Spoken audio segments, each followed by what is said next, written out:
acquisition, over. Okay, that's in word. 11 Houston, we're just now ready to switch from Omni Delta over to your high gain antenna. Can you confirm that you have gone to REAC, over? Confirmed.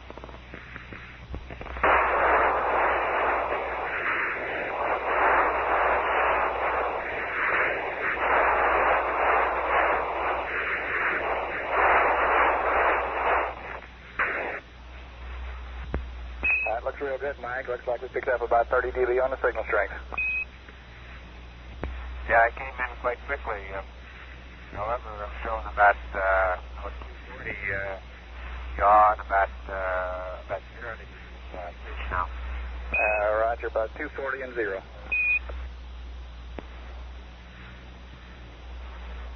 This is Apollo Control at 172 hours, 38 minutes.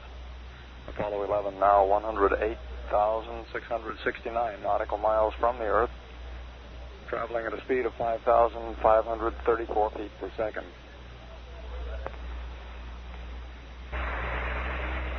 This is Apollo Control at 173 hours, 18 minutes. There are virtually no flight plan activities scheduled at this time. The spacecraft systems all continue to perform normally. And at the present time, Apollo 11 is 106,482 nautical miles from the Earth. And velocity is 5,607 feet per second. At 174 hours, 24 minutes, the spacecraft will be approximately halfway between the Earth and the Moon in terms of distance. It will be 102,888 nautical miles from the Earth and the same distance from the Moon. The spacecraft weight at this time is 26,000 pounds.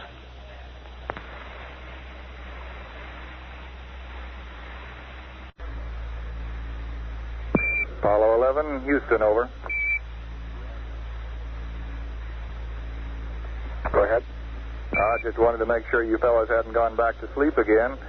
And also have a little bit of late news here if you'd like to find out what's happened in the last 12, 14 hours. Over. Okay, go ahead. Okie doke. Hot off the press here, we find Juan Carlos was formally designated yesterday, Tuesday, to become General Franco's successor as the Chief of State of Spain and eventual king. Juan Carlos will be sworn in today as his successor designate after taking an oath of loyalty to the law and the national movement, Spain's only legal political organization. He will apparently be called the Prince of Spain. House Ways and Means Committee also has agreed yesterday to tax changes affecting oil companies, also banks and utilities, which could add as much as $2 billion per year to the federal revenue. The committee also voted tentatively to change the accounting procedures for telephone, electric, gas, and oil pipeline companies and to reduce tax benefits of mutual savings and loan institutions. So it looks as if tax reform may be on the way. Looking overseas, we find South Korea's first superhighway linking Seoul with the port of Incheon has been named the Apollo Highway to commemorate your trip. I think we mentioned last night that President Nixon has already started on his round-the-world trip, and today he is in San Francisco on his first stop, which will take him to the USS Hornet, from which he'll watch the return of your spacecraft. He plans to visit 7 nations, including Romania, during this trip. He, as I think you also knew, had to miss the All-Star baseball game yesterday as it was rained out, but is being played today. The West Coast residents in Seattle, Washington, Portland, Oregon, Vancouver, British Columbia, San Francisco all plan to make their areas visible to the three of you by lighting their lights between 9 p.m. and midnight tonight, according to the Associated Press. We do have clear weather predicted there, so that you may be able to see Christmas lights, porch lights, door lights, and whatever may be turned on.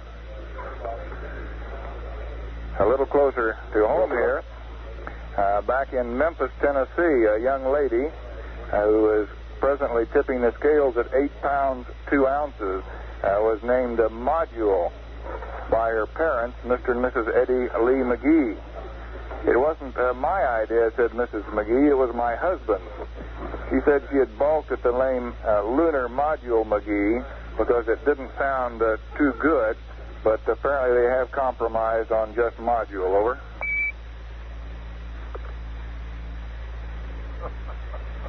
Oh. You hear a few chuckles coming from that direction. And we do have a late report on the sports here also. The All-Star game currently being played. The present score at the end of the fourth inning has the National League leading the American League by 9-3. So the hitters are having a good day, as you can tell. And rain clouds are over the MSC area at the moment. It began raining here just about 10 minutes ago, and last report we were having a pretty heavy deluge. So that's it from the news front for the afternoon here, Apollo 11, over. Thank you very much, Owen. I think my yard could use some water. That's very true. I've forgotten exactly how many days it did go, Buzz, but something like 30 days without rain, and we can appreciate the rain we're getting right now. Yeah, that was Neil. Buzz there. I wonder if you could find out when the last time my lawn was cut. Over. That might be a little more difficult to find out. I'm not sure whether Mike is ready to admit when he last did the job, but I'll look into that for you. Well, he'll tell you. He's got a new mower. Roger. Ask my chinch bugs how they're doing.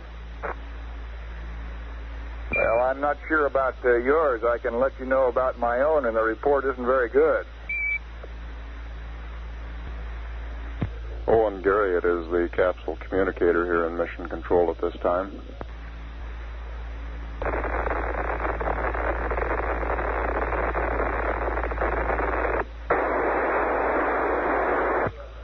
This is Apollo Control at 173 hours, 43 minutes. Apollo 11 now 105,165 nautical miles from Earth. The velocity continuing to increase gradually up to 5,652 feet per second. The cabin temperature in spacecraft has been running around 62 degrees. And coming up within the next hour, Apollo 11 will be crossing the midway point in distance. That to occur at 174 hours, 24 minutes, and 7 seconds. There will be a briefing at 3 p.m. Central Daylight Time in the Building 1 auditorium on the Lunar Receiving Laboratory. 11 Houston, over.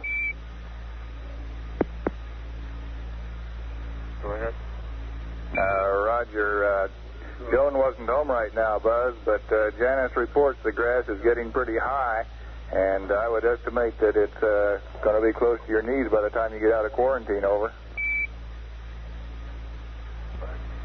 Right, and no report from the chinch bugs there, Mike.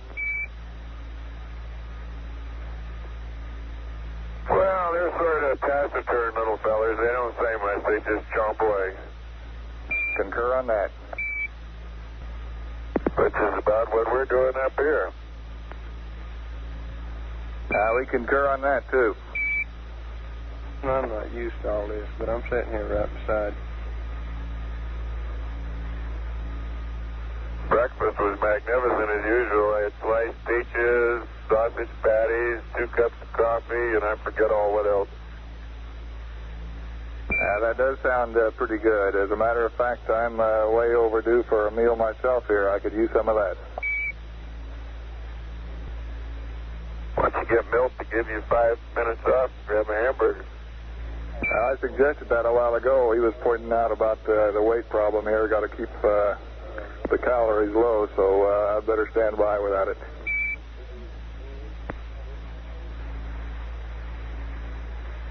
Houston, Apollo 11.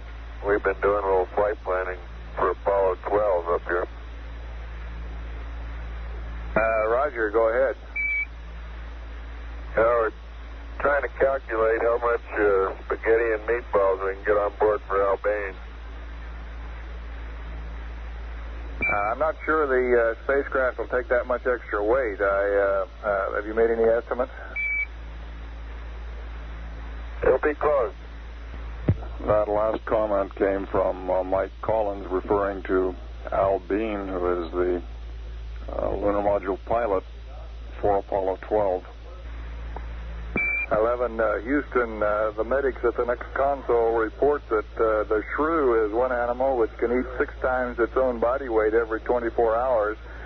This may be a satisfactory baseline for your spaghetti calculations on Al Bean, over.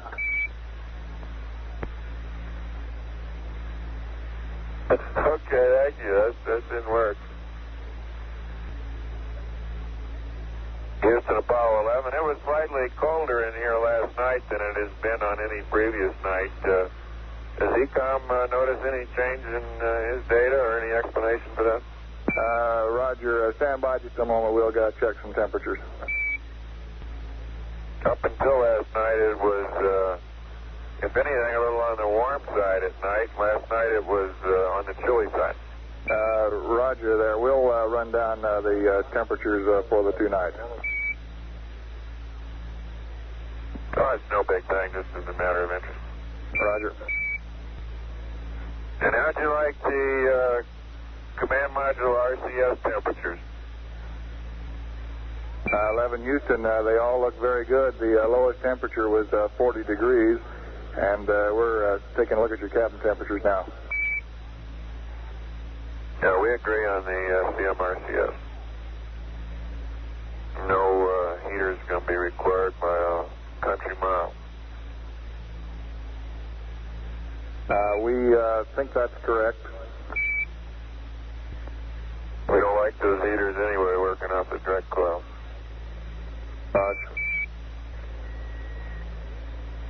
Peculiar thing going on the platform alignments is that when I really take my time and do a very slow, careful, precise job of marking, I'm getting about the same star angle difference as when I'm doing it in PTC and have to do a hurried rush job with relatively poor tracking. Star angle differences seem insensitive. It almost make me believe there's a very small bias error somewhere in the section. Roger, 11. Perhaps the 3 degrees per second just isn't that much of a bother, over. Well, he's really trying to explain why you can't get all zeros. Yeah, that's I think Buzz is probably right. Matter of fact, one time I made a mark which I thought was a little bit in error, but I thought, well, heck, I'll go ahead and see how it works out anyway, and I got 5 zeros that time. And when I have thought everything was exactly precisely on, I have consistently been getting .01.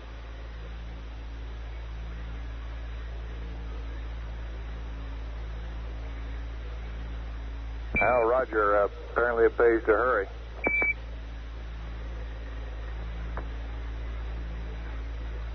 I usually do. The visibility through the telescope has been very poor. It's, I would say, even worse than the simulator is right now. It requires long periods of dark adaptation, which most times are most inconvenient. So it's really a tremendous asset to keep the platform powered up at all times and to keep it tweaked within the capability of the Sexton field of view. I understand, Mike. 11 Houston, checking your temperatures. It does look like the spacecraft may have cooled down perhaps 2 or 3 degrees in the last 24 hours, and that sounds to be consistent with your report on the comfort level there. Over. Okay. Is that a LEM off phenomenon? 11 Houston, it looks like we'll have to think a little more about that as to whether it's a LEM off or some effect of being out of lunar orbit. We don't know, so we'll have to puzzle before we can give a better answer. Okay. Well, if the systems guys have anything they want to chase down, we'll be happy to give you any readings or reports or what have you. Roger. We'll think about that and see if there aren't some other tests to be usefully performed here.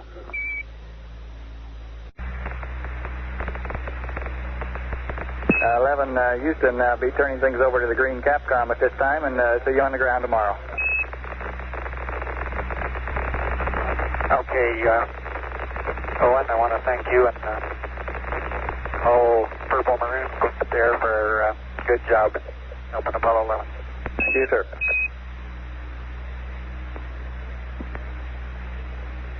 Thanks to all of you. We really appreciate it.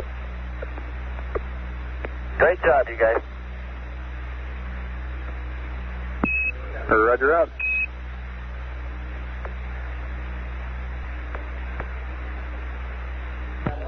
Astronaut Bruce McCandless has just relieved Owen Garriott as capsule communicator. At 174 hours, 14 minutes, Apollo 11 is 103,440 nautical miles from Earth, traveling at a speed of 5,713 feet per second.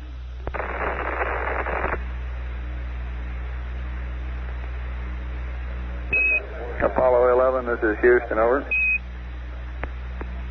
Go ahead, Houston, Apollo 11. 11, this is Houston. With reference to your subjective evaluation that it felt cooler inside the spacecraft last night, we reported earlier that we did indeed see a drop of about 3 degrees over the previous night.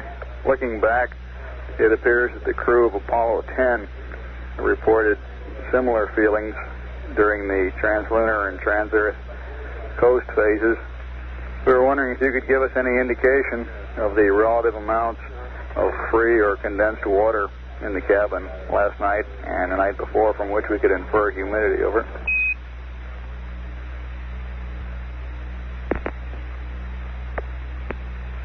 I think that might be a little bit difficult to do. We're going to take a look in the tunnel now.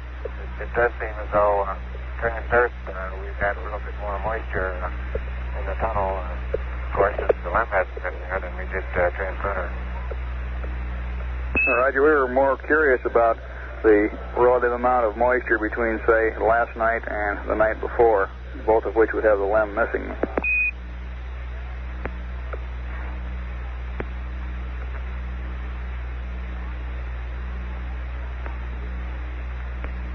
There's more moisture in the tunnel now than there has been at any previous time.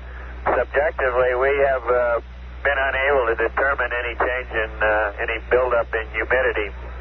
There appears to be no moisture any other place in the spacecraft. For example, the windows are not fogging, or and the various other cool spots throughout the spacecraft, all of them appear to be completely dry.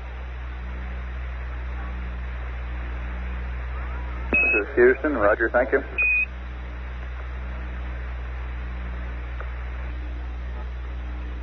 This is Apollo Control at 174 hours, 35 minutes. Apollo 11 now 102,286 nautical miles from Earth. We crossed the halfway point in terms of distance at 174 hours, 24 minutes and 7 seconds.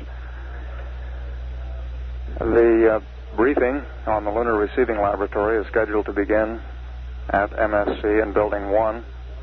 We'll tape record any conversations with the spacecraft, play those back immediately following the press conference. This is Apollo Control at 174 hours, 36 minutes.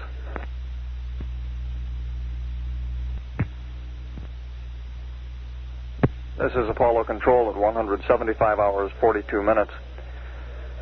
Apollo 11 is now 98,512 nautical miles from the Earth. The velocity 5,892 feet per second. During the preceding press conference, we accumulated about 7 minutes of taped conversation, which we'll play back for you now.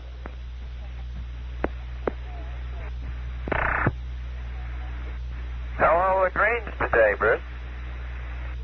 Oh, the greens are in good shape. The actual green team has been here for several hours, but we're dogging the watch down here to position Ron for entry, over. Right, understand. Did Dave Reed get to explain the lunar sphere at the press conference? No, but your comments about Phil Sheffer and the explanations were quoted in the paper last night. Uh-oh. Do you want to say anything more while you're on the line? He's right. He's absolutely right. How's old flight, Bruce? Did he ever let you go get a cup of coffee when we were over on the backside? Oh, things have been going pretty smoothly down here. He's really not that hard to get along with. Oh, he must be mellowing. Well, we've only got 2 of them back there right now. He always used to make me sit at the console through the backside passes. Just for training. The word we have here is that that was because whenever you came back, you had to be retrained.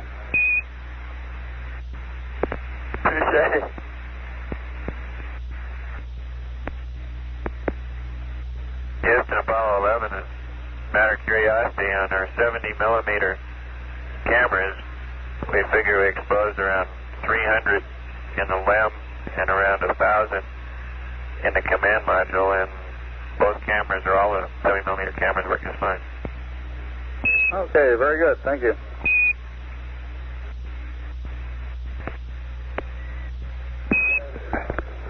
Apollo 11, this is Houston, over. Go ahead, Houston. 11, this is Houston. Do you all have changed Lima to your entry operations checklist dated July 23, over? When? July 23. I'm not sure that we hung around long enough to pick that one up. Okay, if you've got the entry operations checklist handy, then I'll pass it up to you, over. How can you make changes after this stuff? Today don't mean June? Negative. Just came up today, over. Oh, you're the first to get to it. Go ahead. Okay, on page 6-1 of the entry out checklist, down toward the bottom after main deploy push button, we have 3 additional steps we'd like you to accomplish. The intent of this is to reduce the oxygen pressure in your manifold and to eliminate the oxygen bleed flow through the potable and wastewater tanks during descent, over. Okay, we've got 6-1 outside. Okay, down at the bottom you've got 10,000 feet, main power chutes deploy, main deploy push button push within 1 second. And after that step, we'd like you to insert surge tank O2 valve off, repress package valve off, and direct O2 valve open. You copy?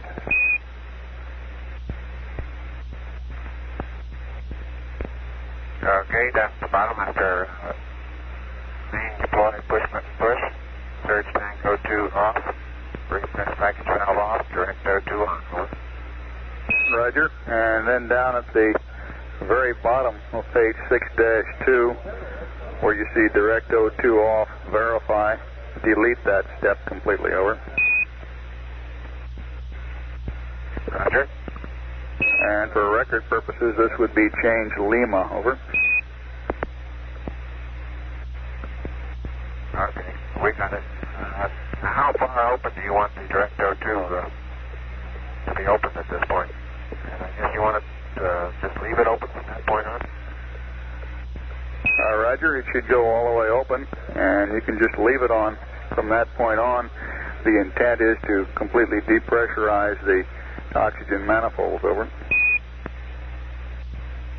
Roger, copy.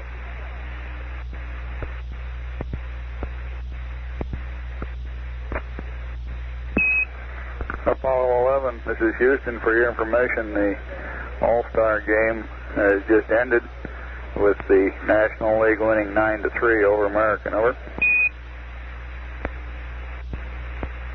Roger, thank you. And I have a message here for Mike that says, quote, all the chinch bugs are gone, unquote, over. Having done their job, I guess. Well, along with one tree, it turns out. Yeah, I heard about that. That was right before the flight. Right, that big storm.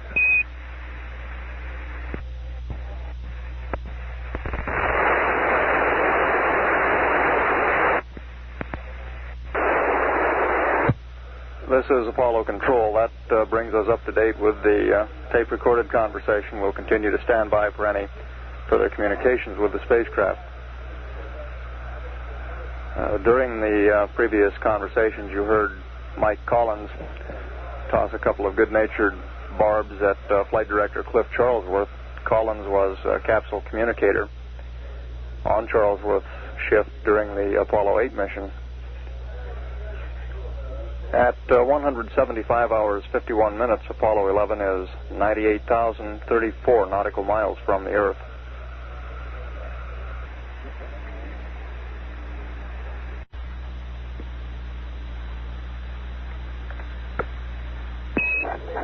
Apollo 11, this is Houston. Are you still up there, over?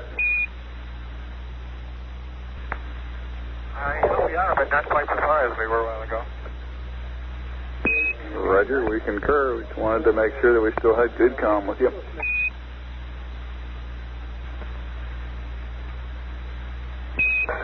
For general information, 11, you are now 905,970 miles out from the Earth, over.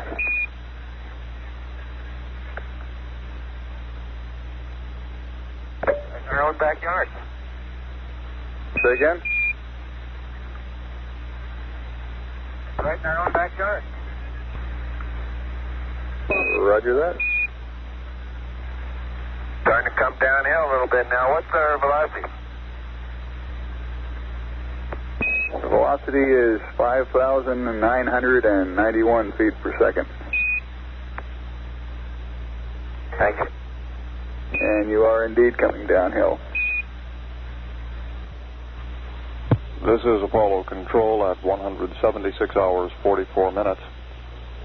Apollo 11 now 94,961 nautical miles from Earth.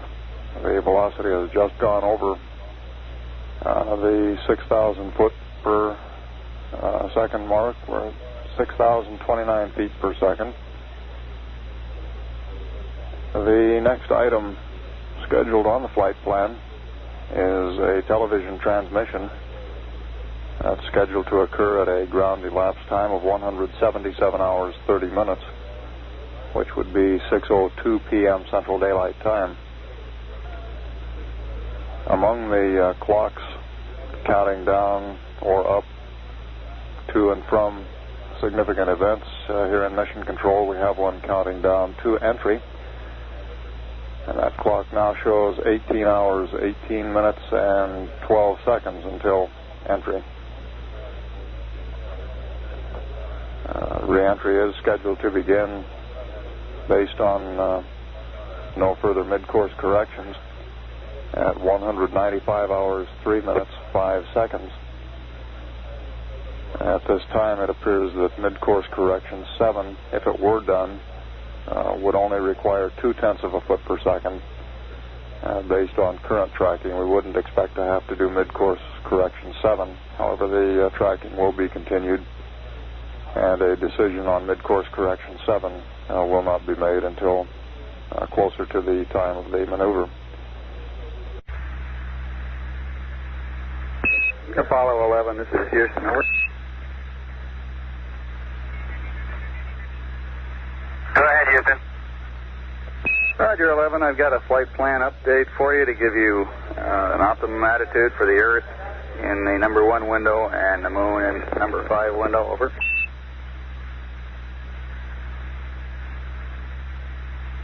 Ready, copy. Roger, your attitude will be roll 12 degrees, pitch 270 degrees, yaw 0 degrees. High gain antenna angles, pitch plus 14, yaw 263, over. Roger, I copy. Roll 012, pitch 270, yaw 0, high gain antenna, pitch plus 14, and yaw 263. Roger, and when coming out of PTC, you might be advised that your deadband has been collapsed, so to follow the checklist items, over. Roger that.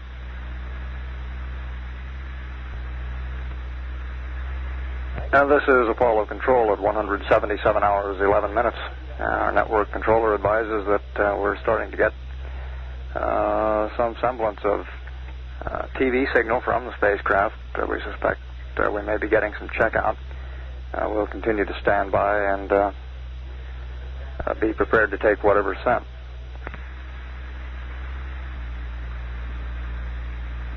"11, this is Houston. We're receiving a black signal from you right now, but we are getting TV, over. This is Apollo Control. The network controller now reports that the TV signal is down, apparently having been turned off, and we suspect that what we had was a test of the system by the crew. The television transmission from the spacecraft is scheduled to begin at 177 hours, 30 minutes, or about 2 minutes past 6 Central Daylight Time. At the present time, Apollo 11 is 93,218 nautical miles from the Earth.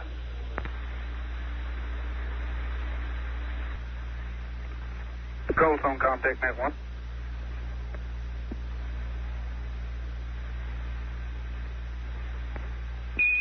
Ghost on Houston, contact net 1. Ghost on contact. Roger, check for King, please. Roger.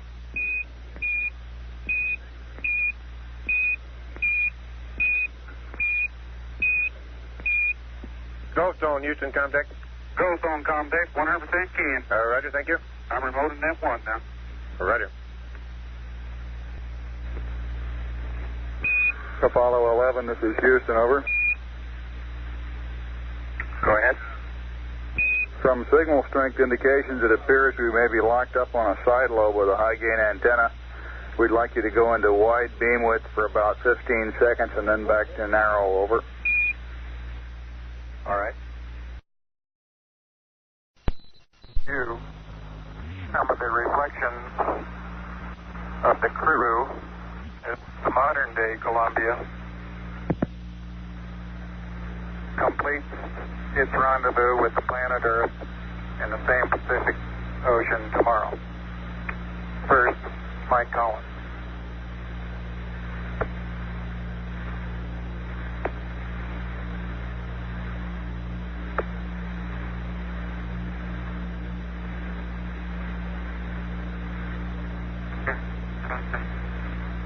"11, this is Houston. We have an LOS here."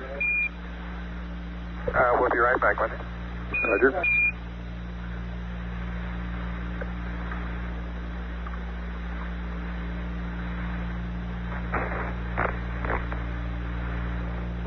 In the interim, you may be interested in knowing that Jan and the children and Pat and the youngsters and Andy Aldrin are down here in the viewing room watching this evening. Oh, we're glad to hear that.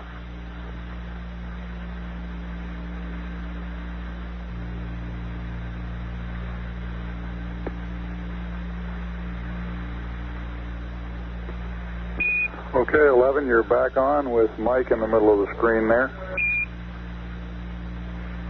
Roger, this trip of ours to the moon may have looked to you simple or easy. I'd like to assure you that that has not been the case. The Saturn V rocket, which put us into orbit, is an incredibly complicated piece of machinery, every piece of which works flawlessly. This computer up above my head has a 38,000-word vocabulary, each word of which has been very carefully chosen to be of the utmost value to us, the crew. The switch, which I have in my hand now, has over 300 counterparts in the command module alone, this one single switch design.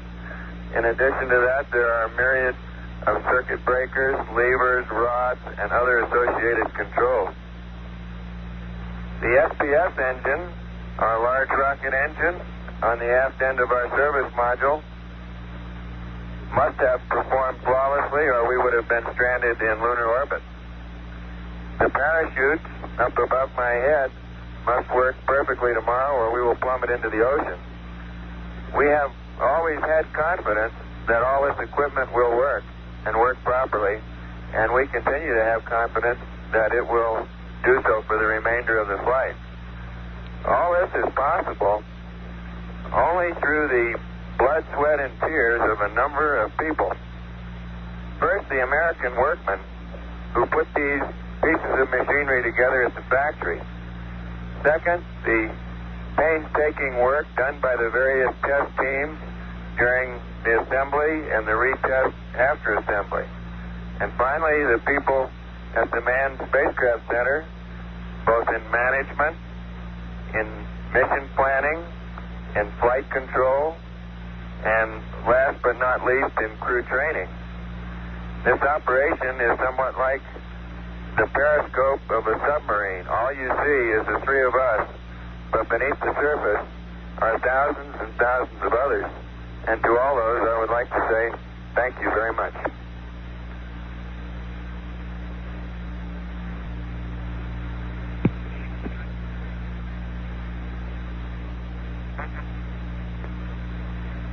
This is Houston. We're getting a good picture of Buzz now, but no voice modulation. And would you open up the f-stop on the TV camera?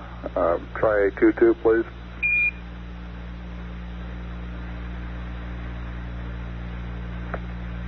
That appears to be a lot better now. We're still not receiving Buzz's audio. Good evening. I'd like to discuss with you a few of the more symbolic aspects of the flight of our mission Apollo 11. As we've been discussing the events that have taken place in the past 2 or 3 days here on board our spacecraft, we've come to the conclusion that this has been far more than 3 men on a voyage to the moon. More still than the efforts of a government and industry team. More even than the efforts of one nation.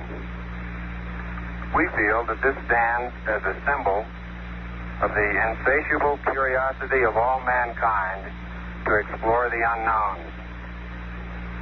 Neil's statement the other day upon first setting foot on the surface of the moon, this is a small step for a man, but a great leap for mankind, I believe sums up these feelings very nicely. We accepted the challenge of going to the moon. The acceptance of this challenge was inevitable. The relative ease with which we carried out our mission, I believe, is a tribute to the timeliness of that acceptance. Today, I feel we're fully capable of accepting expanded roles in the exploration of space. In retrospect, we have all been particularly pleased with the call signs that we very laboriously chose for our spacecraft, Columbia and Eagle. We've been particularly pleased with the emblem of our flight, depicting the U.S. Eagle, bringing the universal symbol of peace from the Earth, from the planet Earth, to the moon, that symbol being the olive branch. It was our overall crew choice to deposit a replica of this symbol on the moon. Personally, in reflecting the events of the past several days, a verse from the Psalms comes to mind to me. When I consider the heavens, the work of thy fingers, the moon and the stars which thou hast ordained, what is man that thou art mindful of him?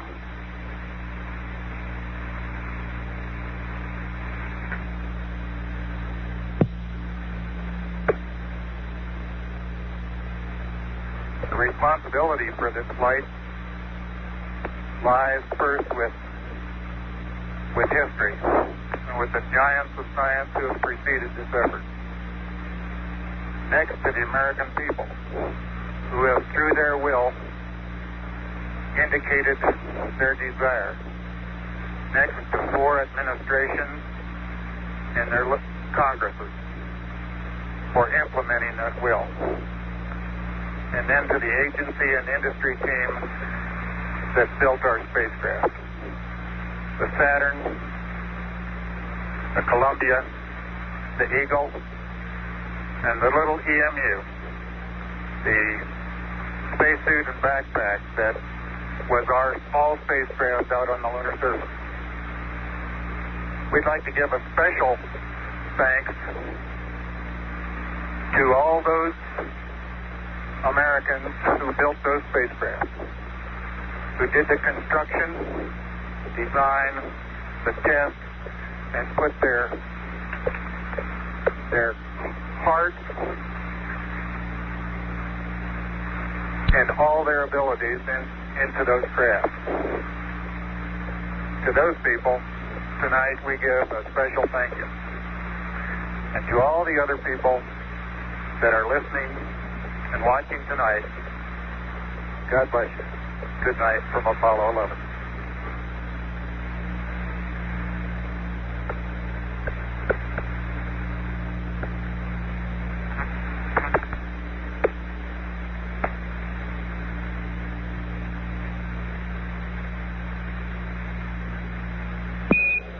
This is Houston. We're getting a zoom view out the window now.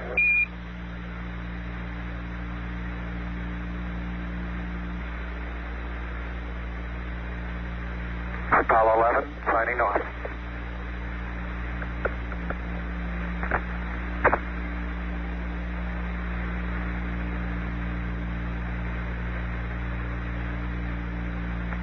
That brief view of the Earth came from 91,371 nautical miles out in space.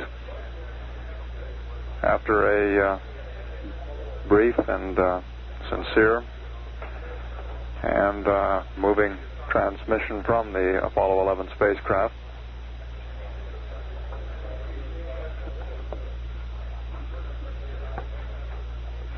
this is Apollo Control at 177 hours, 45 minutes.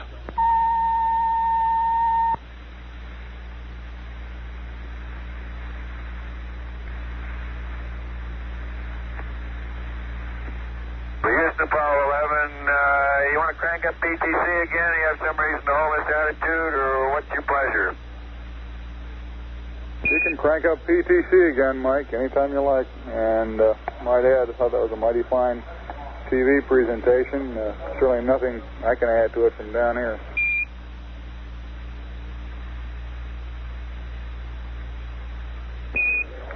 Apollo 11, this is Houston, over. Go ahead. Okay, 11, I've got a few small items here. One flight plan update and some entry photography information. If you're ready to copy, over. Go ahead. Roger, at 180 hours 50 minutes GET, we should like to delete your oxygen fuel cell purge. Okay. And on the entry photography, if you're going to use a fresh magazine of color interior film, we recommend the following exposure settings. F11 at 1/250th, 6 frames per second. Focus on 7 feet for the fireball. F2.0 1/60th of a second. 6 frames per second. Focus on 50 feet when the chute's open. If you're using a magazine, part of which has already been used for interior shots, we recommend F16 at 1/500th of a second, 6 frames per second, focus on 7 feet for the fireball. F2.8, 1/60th of a second, 6 frames per second, focus on 50 feet when the parachute's open. And we would like to know the magazine number that you're intending to use when you have a chance. Over. Okay, I think we've got those. We will be using a fresh one, and it'll be color interior. Over. Roger. When you get it out, we'd like to have the number of the magazine or the letter of the magazine relayed down. Okay, and we were thinking that we might want to run some of this at 12 frames per second. I don't think we can get everything from 0.05T down. That'll only give us about 7.8 minutes and 6 frames. Double that. I guess maybe just an occasional burst of 12 frames would be what we'd want, and the rest of it at 6. Over.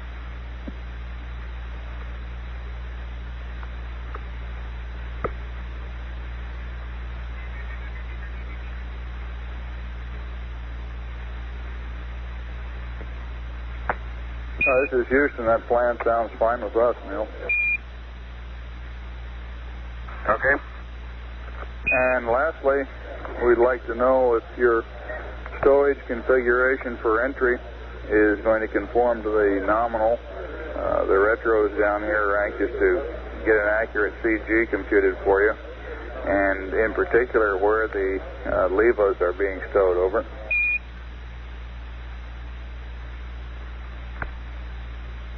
Okay, we think we're going to put the levers and the helmets in the hatch bag, and we'll let you know any other non-standard stowage locations that we complete this evening.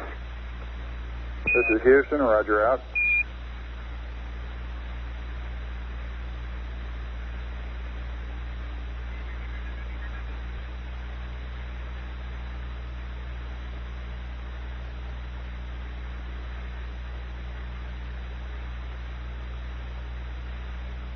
Houston, Apollo 11. Go ahead, 11. Right, so the magazine we'll be using for entry tomorrow is magazine M. Over. Do you understand? Magazine M as in Mike. That's right. Thank you out.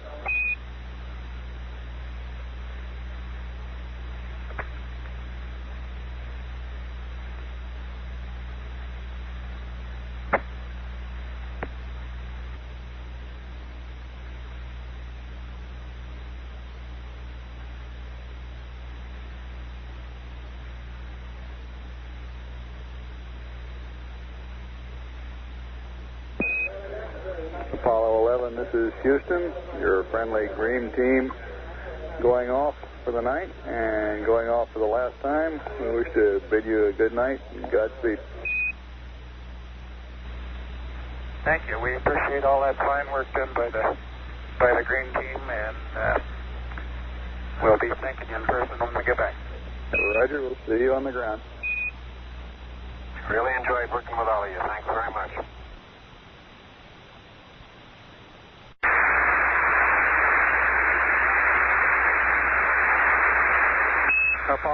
Apollo 11, this is Houston, broadcasting in the blind. Request Omni Bravo. Request Omni Bravo. Over.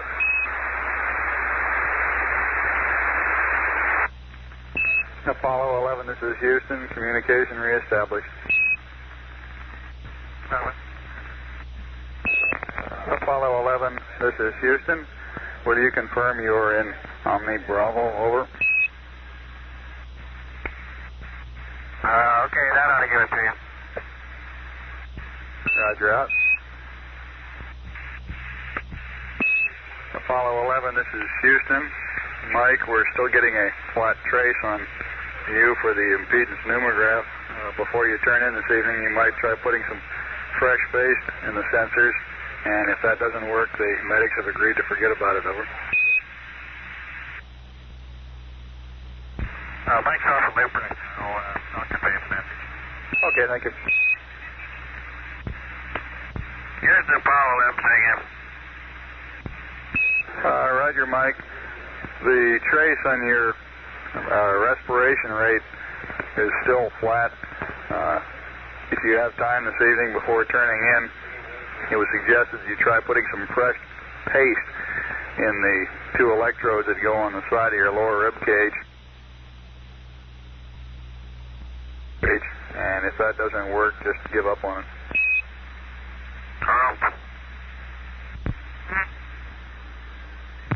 This is Apollo Control.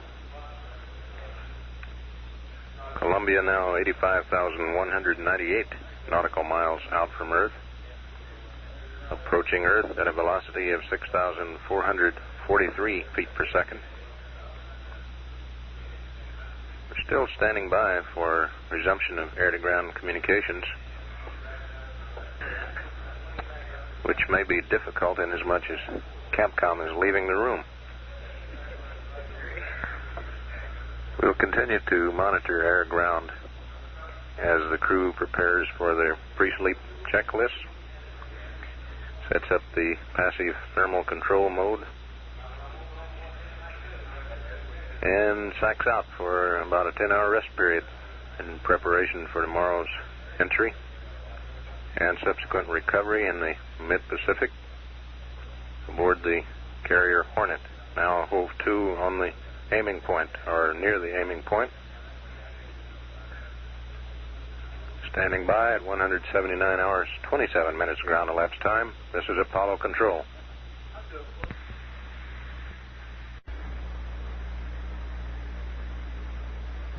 This is Apollo Control. Columbia now 82,972 nautical miles out from Earth. Traveling inbound at 6,546 feet per second. There have been no further communications with the crew of Apollo 11 in the last half hour or so. At this time, they should be going through their pre-sleep checklist, or possibly their evening meal before beginning a 7-hour rest period. We'll take down the circuit at this time and come back when and if the conversation resumes prior to the time the crew begins their rest period. At 180 hours, 3 minutes ground elapsed time, this is Apollo Control.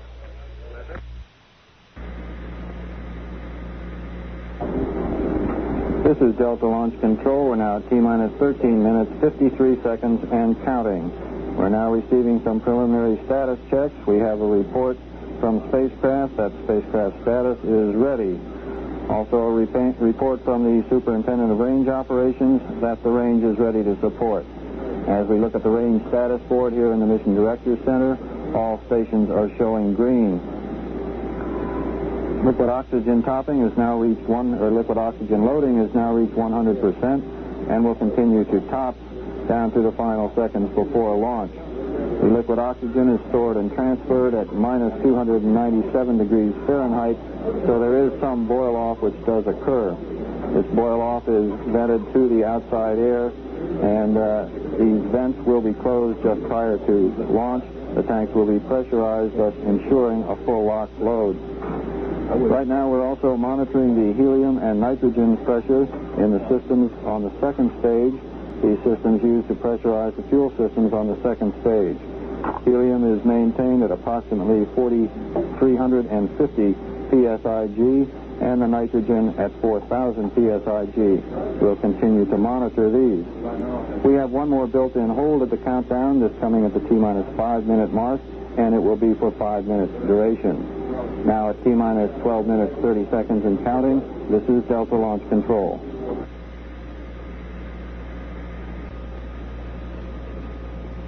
This is Delta Launch Control. We're at T-minus 7 minutes 50 seconds and continuing to count in our countdown for the Intelsat 3. However, it has been noted that a nitrogen regulator on the second stage is malfunctioning. This nitrogen regulator controls the nitrogen going into the attitude control system. If the problem cannot be solved, this is a no-go item. We'll continue to work the problem and to look at it. As we proceed with the count, the countdown will continue to the T-minus 5-minute mark, at which time a built-in hold is scheduled. During that built-in hold, the overall situation will be evaluated, and we'll bring you the word on that just as soon as we receive it here in the Mission Director's Center. Now at T-minus 7 minutes, 10 seconds and counting, this is Delta Launch Control.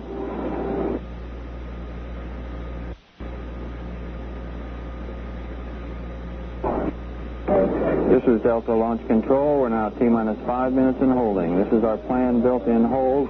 We'll take advantage of this hold time to make a further examination of that nitrogen regulator aboard the second stage of the Delta launch vehicle. This nitrogen regulator is malfunctioning at this time. It's used to regulate the nitrogen which flows to the attitude control system in the second stage. We'll be standing by here in the Mission Director's Center for a go, no-go on that system. If the nitrogen regulator continues to malfunction, it will be a no-go item.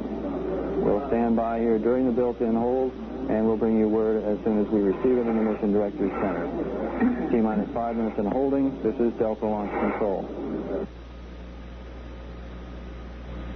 This is Delta Launch Control. We're at T-minus 5 minutes and holding. We've just received word from Launch Director Robert Gray that the launch has been scrubbed for tonight.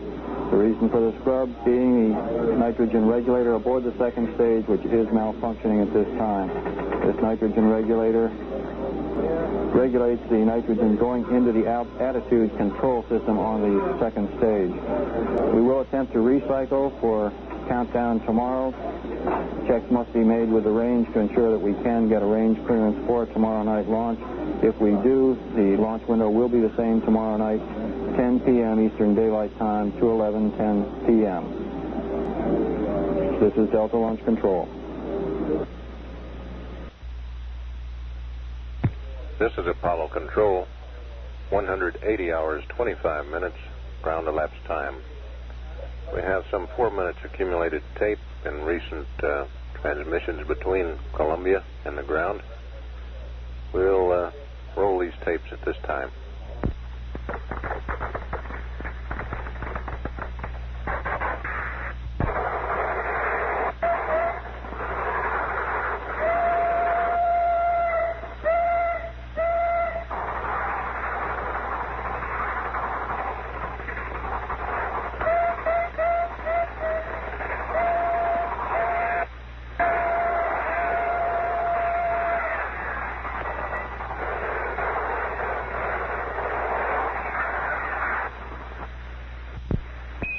This is Houston. You might tell Buzz not to exercise quite so strenuously. Over. That's Bravo. Say again? What's Bravo? Okay, that's one on us. 11 Houston. Seriously, that comment was just aimed at your musical selection. Okay.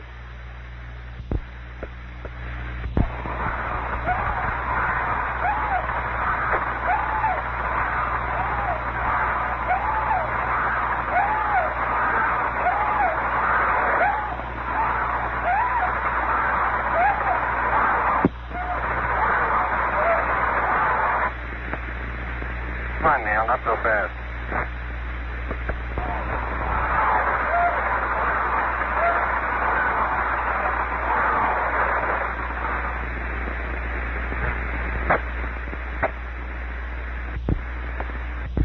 You have an ergometer up here.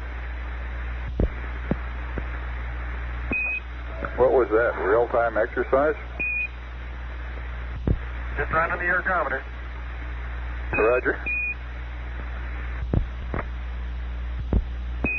Apollo 11, this is Houston, over. Go ahead, Houston. We'd like to know what your plans are as far as turning in this evening. The flight plan will show you commencing a rest period of about 182 hours. What are you planning to do on that? We're going to be watching the weather here, and we expect to have an update on the weather, I guess, in about another half hour or 45 minutes to pass to you, over. We're going to probably stick with the flight plan pretty much. We are going to check the lights in the northwest corner of the U.S. and southwest corner of Canada. If we can see up that high into the northern hemisphere, other than that, we'll be on the flight plan. Roger. For your information, the laser from McDonald Observatory in West Texas will be up from about 181 hours and 30 minutes on for 1 hour. You should be able to spot the Earth out of the number 1 window every time you pass roll 357 degrees, and they, of course, are in West Texas, over. Okay, thank you. How about the number 5 window? Stand by a minute. Roger, for the number 5 window, that'll be every time you pass 230 degrees in roll, over.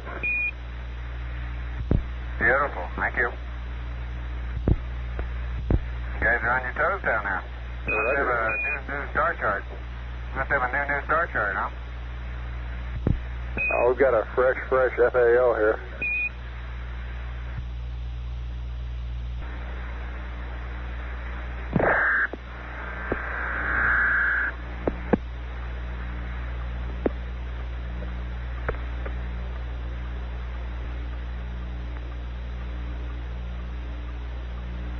Honeysuckle, Houston, contact. Net 1, voice check.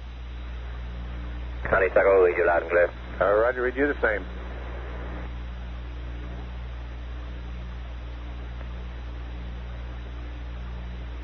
Houston, Apollo 11. How much longer do you want to keep charging battery B?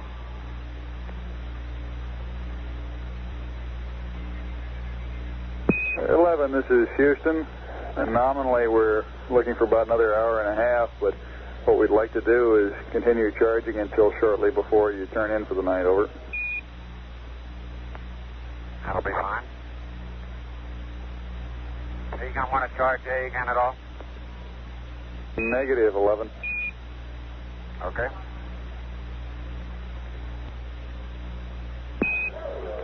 Hey, 11, this is Houston. At about 180.45, we'll be handing over from Goldstone to Honeysuckle, and I'm handing over to Charlie. See you when you get back, over. Okay, Bruce. Good night. Thank you. Roger, good night. Thank you very much, Bruce. It's been a pleasure working with you. Have a nice trip down.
This is Apollo Control. The weird noise has been reported by network controller as not being on the downlink from the spacecraft. Now it's stopped. Let's leave the circuit open here in the period prior to the time the crew goes to sleep and monitor the air-ground circuit.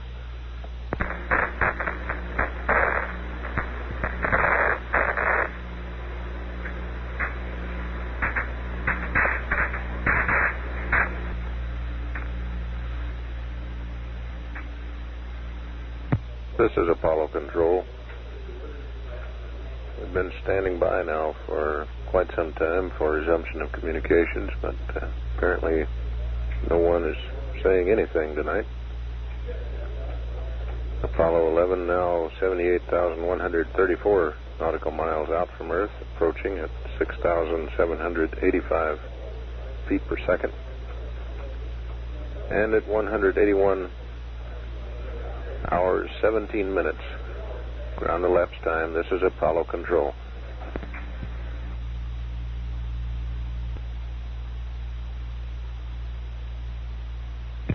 This is Apollo Control. We've had one brief communication from Apollo 11. Spacecraft communicator Bruce McCandless is out of the room. The assistant flight director Chuck Lewis went down to the console to talk. Let's play that tape back and rejoin live when the conversation picks up again. Houston, Apollo 11, over. Apollo 11, Houston, go ahead. Roger, Houston. For retro, I have the anticipated location of all the entry stowage, and I suggest you pull out the entry checklist and we'll go through those maps in the front of it.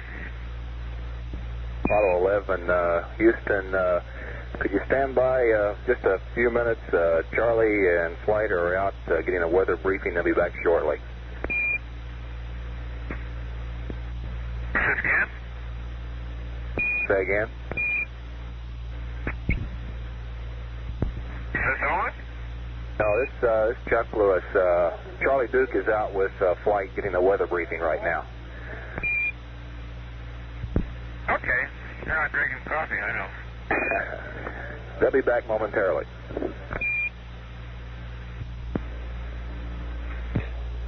I stand corrected. That's Charlie Duke on the Capcom slot. Bruce McCandless in the last half hour has been relieved. Charlie is likely to respond now. He's putting on his headset. We'll listen in.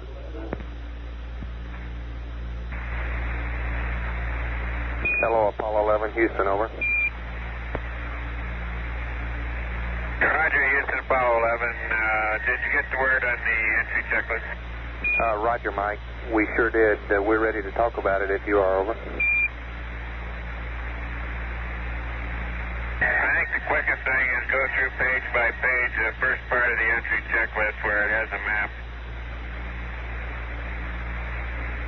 Starting on the page with compartment L2 and L3. Are you with me?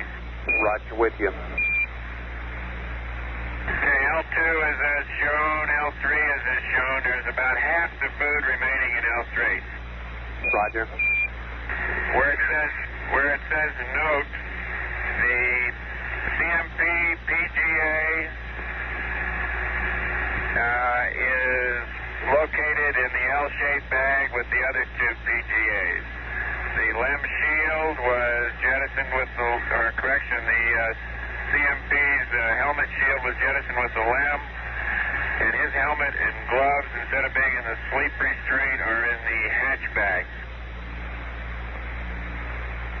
Okay, let's see. Now, your PGA is in the L-shaped bag with the other two PGAs, and your helmet and gloves are in the L-shaped bag instead of the sleep restraint.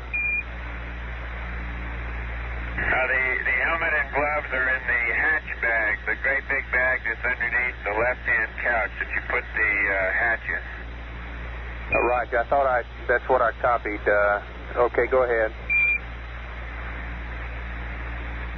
Okay, the next page is identical. Nitpicking point out R1, we got the entry checklist. Other than that, it's identical. And the third page has got some changes. Go ahead. In A1. Are you with me? I'm over there in compartment A1 now. Go ahead, Mike. Over.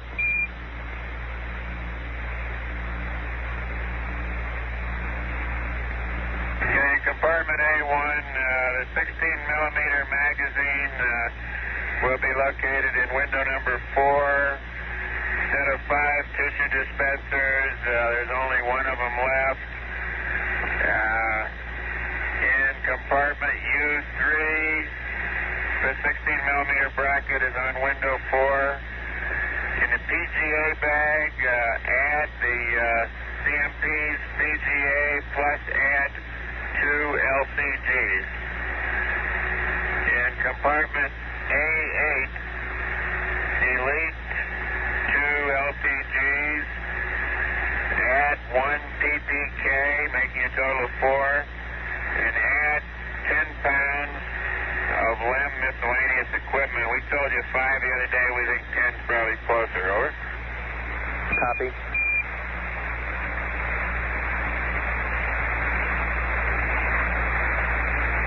That's all the changes on that page. Ready for the next page? Right. Go ahead, Mike. Page in compartment B1, we estimate about 15% of that food is remaining.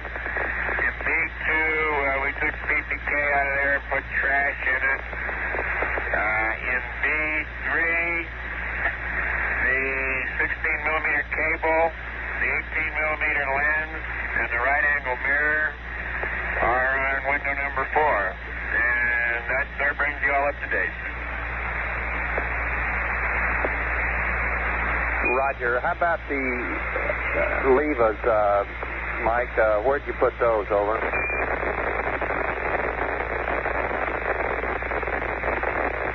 They're in the hatch bag. Roger. Stand by.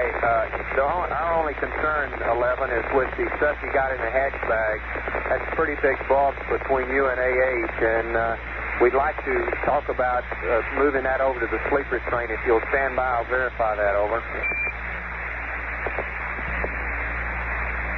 11, Houston, our recommendation on the gear you got in the helmet bag, the hatch bag, would be to remove that stuff and put it in the sleep restraint under the right couch. The reason is that the hatch bag straps are only configured for 0G, and it's a pretty difficult job getting it lashed down. With the gear in the sleep restraint, it's a pretty standard lash down procedure, and you can also use the beta cord that you have on board. You concur. Over. Yeah, we'll look at it, Charlie, let you know. Roger. And I've got a couple other things, Mike. We need to terminate battery B charge at this time. And also the weather is clobbering in at our targeted landing point due to scattered thunderstorms. We don't want to tangle with one of those, so we're going to move your aim point uprange, to be downrange, to target for a 1,500 nautical mile entry, so we can guarantee uplift control. The new coordinates are 13 degrees, 19 minutes north, 169, 10 minutes west. The weather in that area is super. We got 2,000 scattered, 8,000 scattered, with 10 miles visibility and 6-foot seas. And the Hornet is sitting in great position to get to that targeted position. Over.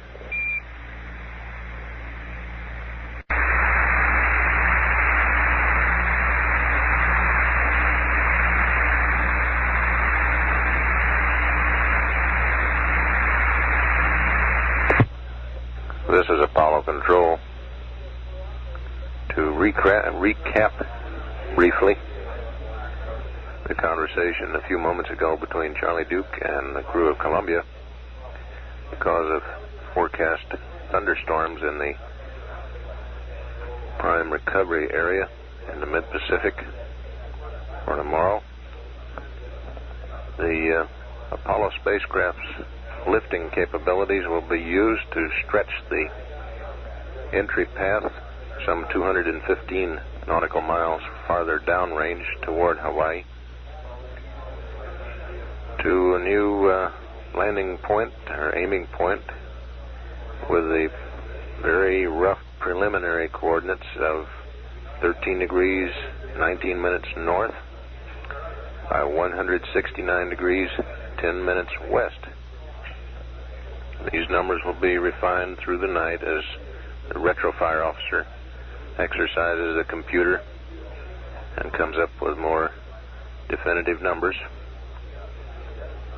These will be passed on as they are available. Apollo 11 now 75,951 nautical miles out from Earth, approaching at 6,899 feet per second at 181 hours 50 minutes and standing by on the air-ground circuit. This is Apollo Control.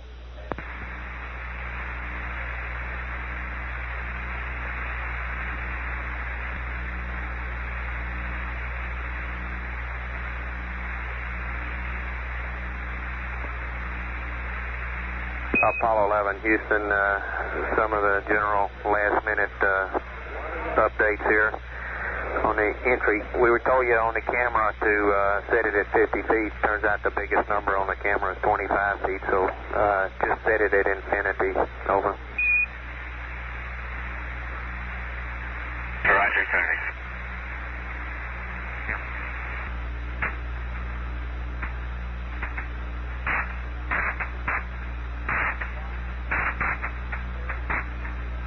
Hello, Apollo 11, Houston. We're ready to put you to bed and say good night if you give us your crew status report and verify that you changed out the CO2 canister a moment ago. Over.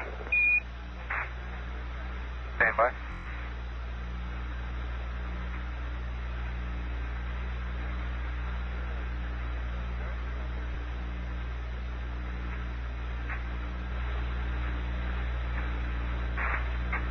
Okay, Charlie, crew status report follows.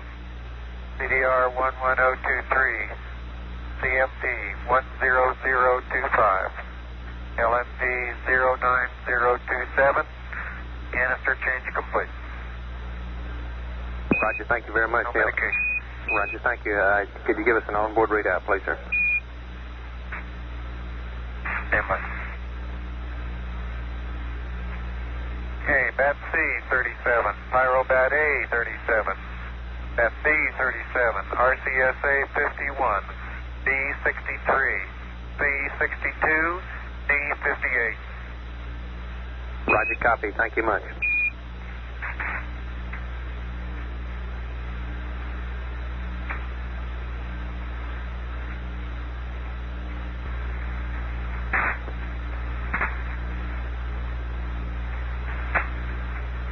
Apollo 11, Houston, it's a good night from the white team for the last time. We'll be off when you wake up in the morning. It's been a pleasure working with you guys. It was a beautiful show from all three of you. We appreciate it very much, and we'll see you when you get out of the LRL. Over.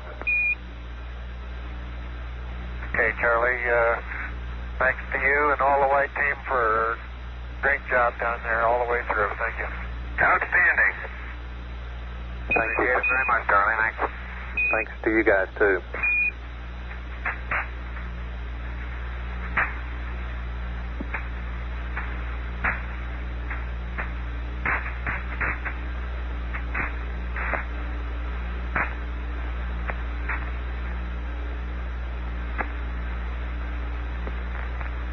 Eleven, Houston, Mike, you get your chance to landing tomorrow. No go around. Right, you're going to let me land closer to Hawaii, too, aren't you? That's right, sir.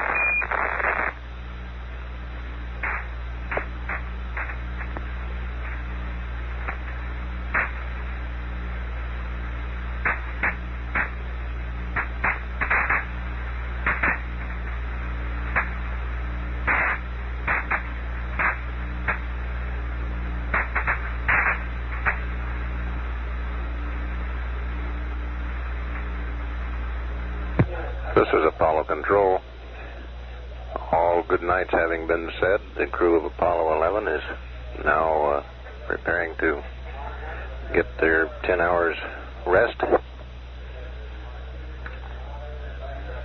And their last night in space here in the control center on one of the 10 by 10 Ida-4 television projectors. A drawing has been projected on the screen, ribbing Capcom Charlie Duke for his slight error yesterday on the television pass where he mistook the moon for Earth as a spacecraft midway between moon and Earth, and it says, "Neil, I just spotted a continent on the moon." Charlie, the camera's on the Earth now.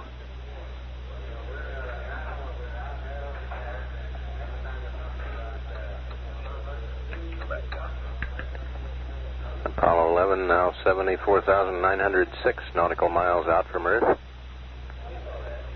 approaching at 6,954 feet per second, and at 182 hours 6 minutes ground elapsed time. This is Apollo Control.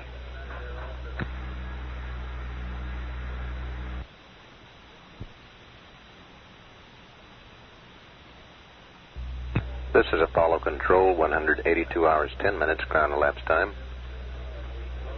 We thought that was all the air to ground for tonight prior to the crew going to sleep, but just a few moments ago there was a brief exchange reporting to Apollo 11 crew that the McDonnell Observatory in far west Texas had the spacecraft in their telescope field of view.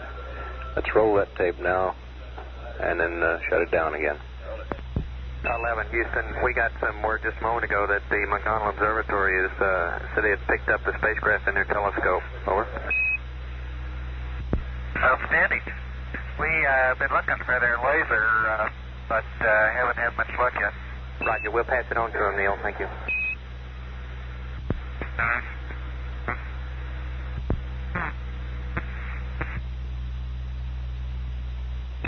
This is Apollo Control. That completes the very brief exchange of a few moments ago. At 182 hours 11 minutes ground elapsed time, this is Apollo Control.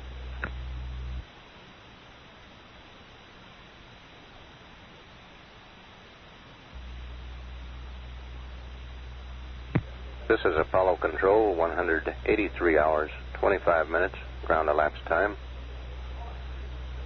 Columbia spacecraft now 69,520 nautical miles out from Earth, approaching at 7,262 feet per second. Crew now in their rest period. Started their sleep period a little over an hour ago. To reiterate the change in landing point, this is a weather avoidance situation where thunderstorms are forecast for the aiming point, the original aiming point in the mid-Pacific.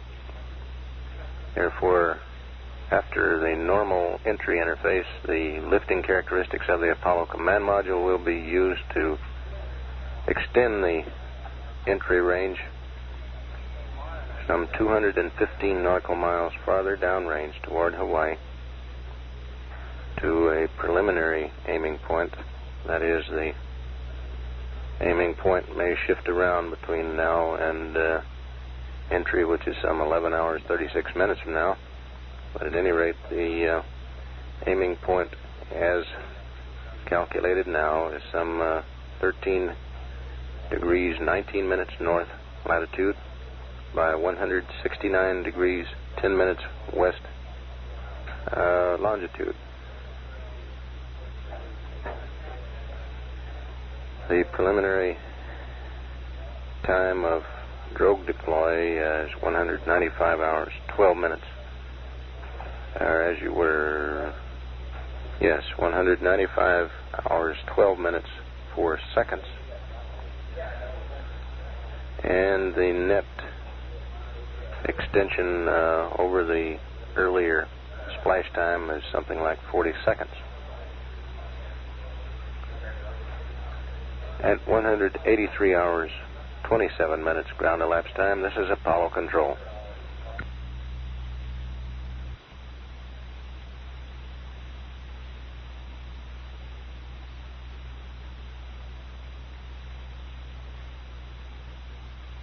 This is Apollo Control.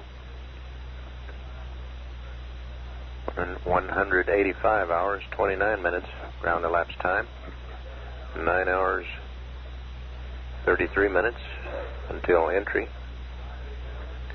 Crew is still asleep at this time, scheduled to wake up at 189 hours ground elapsed time, some 3.5 hours from now. We've had no word from the crew since the scheduled sleep period began.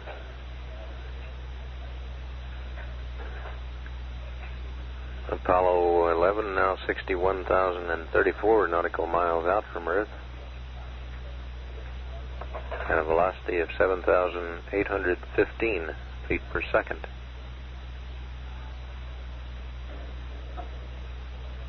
At 185 hours 30 minutes ground elapsed time, this is Apollo Control.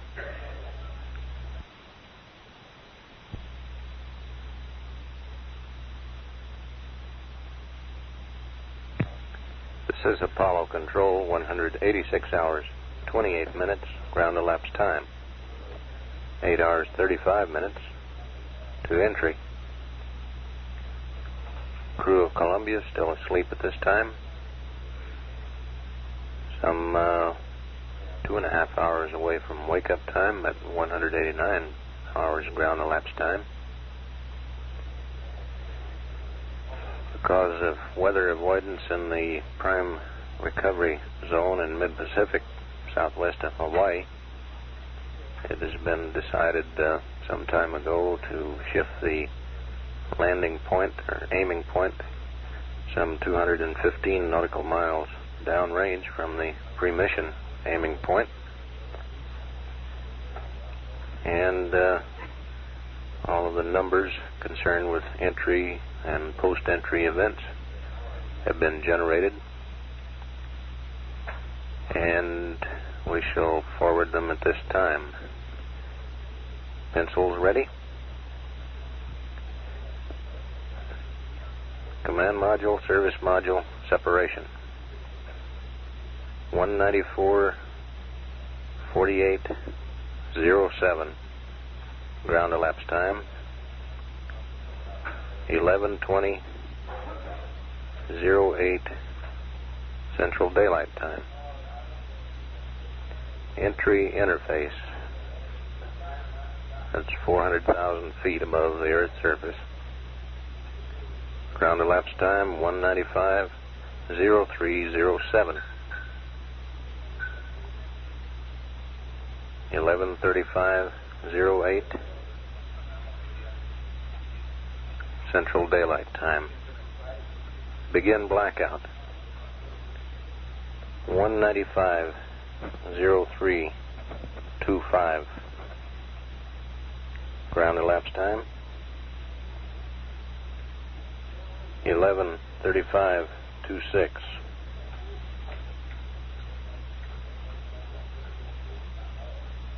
Central Daylight Time. 05G 195:03:35 GET. 11:35:36 CDT. End of blackout. 195:06:56 GET. 11:38:57 CDT. Drogue chutes deploy. 195:12:04 GET. 11:44:05 CDT. Main chutes deploy. 195:12:52 11:44:53 CDT. Touchdown 195.17.49 GET. 11:49:50 CDT. Maximum G loading to be pulled during the entry phase will be 6.12 Gs.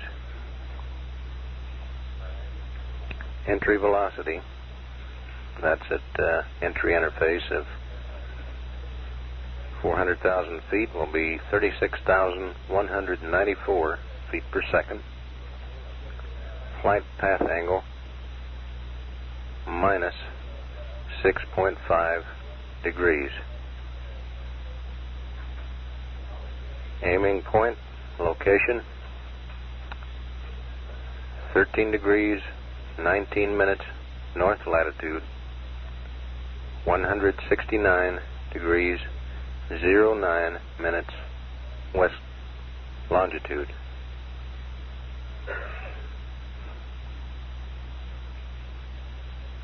At 186 hours 32 minutes ground elapsed time, this is Apollo Control.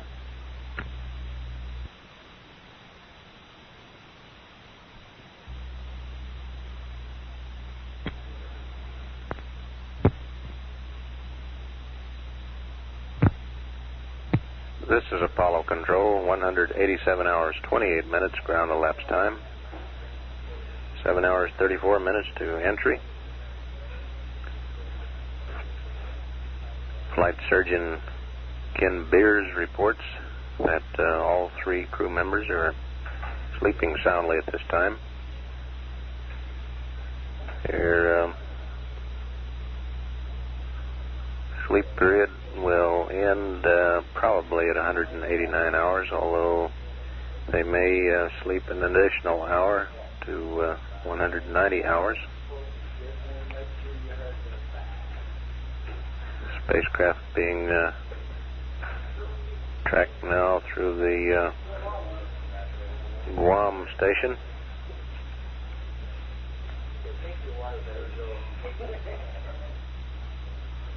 A line projected out from Earth to what's called a sub-satellite point, or a point directly under the spacecraft, would put it over dead center of Australia.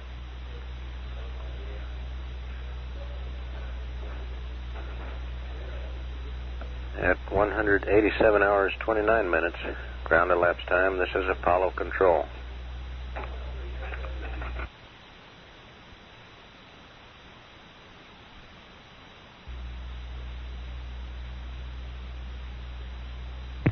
This is Apollo Control, 188 hours 28 minutes ground elapsed time. Apollo 11 now 46,254 nautical miles out from Earth. Velocity continuing to increase, now 9,081 feet per second. There will be a dramatic increase in velocity as the spacecraft gets closer in. Here in the Mission Control Center, the entry team headed up by Flight Director Milt Windler is beginning to come aboard. Handover in progress from Gene Kranz White team. Crew still asleep at this time.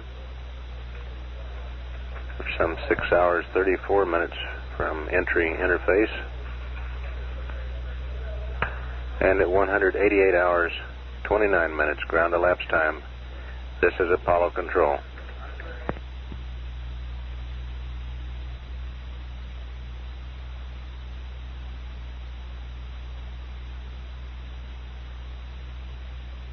This is Apollo Control at 188 hours 43 minutes. Mid-course correction number 7 has been canceled, and we will add 1 hour of rest time to the flight plan. Crew will be awakened at 190 hours elapsed time.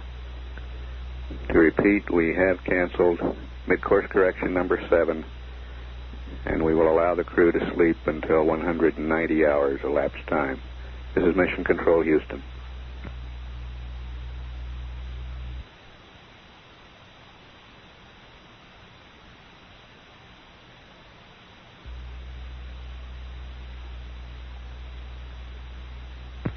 This is Apollo Control at 189 hours, 28 minutes. Apollo 11 is 40,961 nautical miles from the Earth, approaching at a velocity of 9,671 feet per second. Mid-course correction number 7 has been canceled, and as a result, we will let the crew sleep until an elapsed time of 190 hours. Weather in the recovery area. Well, we're getting a call from Apollo 11 now. Let's listen to that. Roger. Good morning. What's the status on mid-course 7? Roger. We were going to let you sleep in until about 190 hours. Mid-course 7 is not required. Okay, thank you.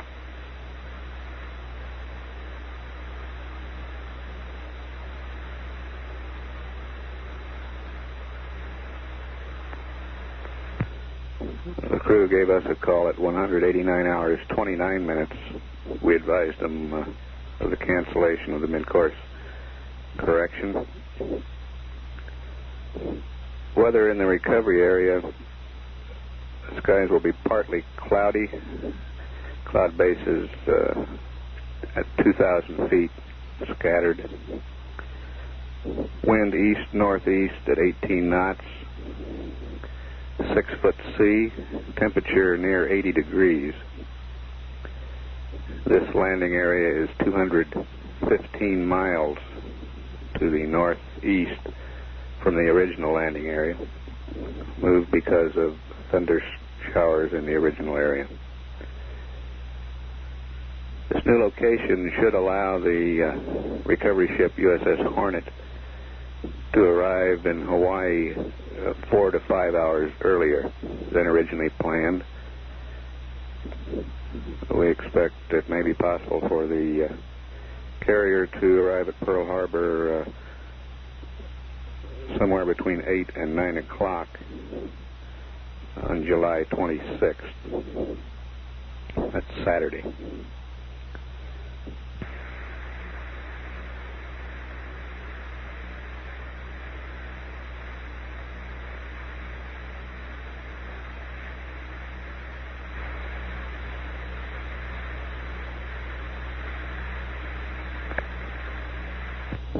The crew is probably preparing breakfast now, and it's not likely we'll hear a lot from them right away, but we'll continue to stay up alive for any conversation.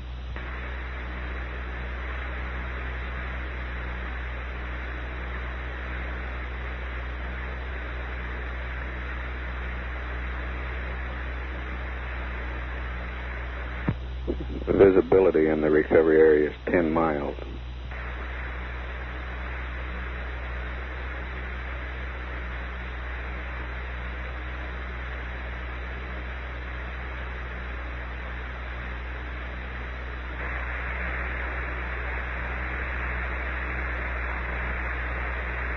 The clock shows we're 5.5 hours away from entry interface, the point at which Apollo 11 will enter the Earth's atmosphere.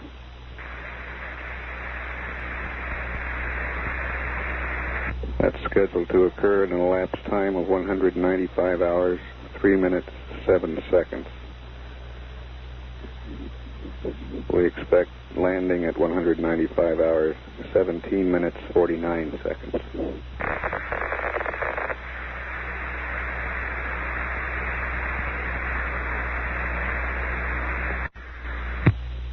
This is Apollo Control.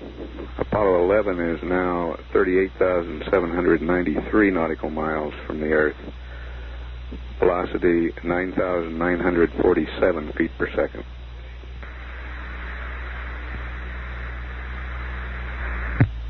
This is Apollo Control at 190 hours, 10 minutes.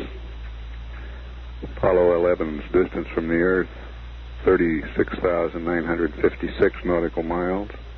Velocity 10,195 feet per second.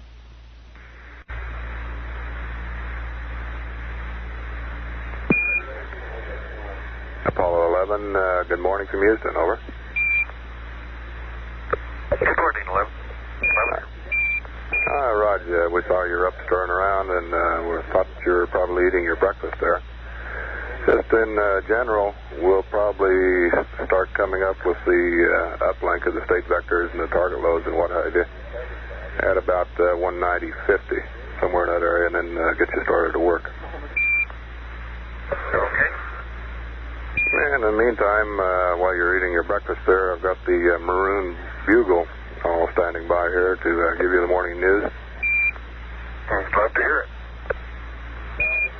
Okay, Apollo 11 remains the prime story, with the world awaiting your landing today at about 11:49 a.m. Houston time.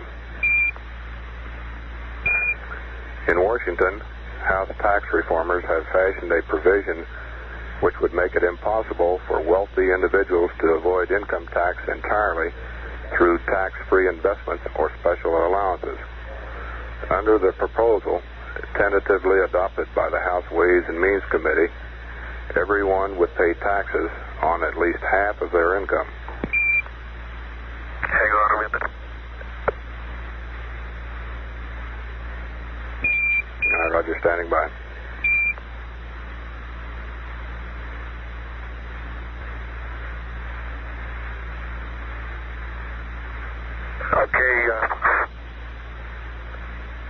Okay, Ron, we're ready to go again. Thank you. Roger, continuing with the Maroon Bugle. President Nixon surprised your wives with a phone call from San Francisco just before he boarded a plane to fly out to meet you. All of them were very touched by your television broadcast. Jan and Pat watched from Mission Control here.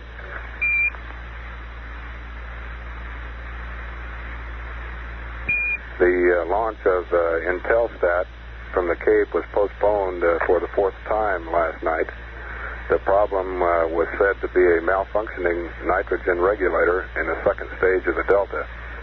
A new attempt will be made to launch it tonight. The research submarine Ben Franklin, which is studying the Gulf Stream, set a record by drifting 24 hours from 10 to 100 feet above the ocean floor in 1,300 feet of water off the Georgia coast. The mission is led by Jacques Picard. Wally Schirra has been elected to a 5-year term on the Board of Trustees of the Detroit Institute of Technology. He will serve on the Institute's Development Committee. Air Canada says it has accepted 2,300 reservations for flights to the moon in the past 5 days. It might be noted that more than 100 have been made by men for their mothers-in-law.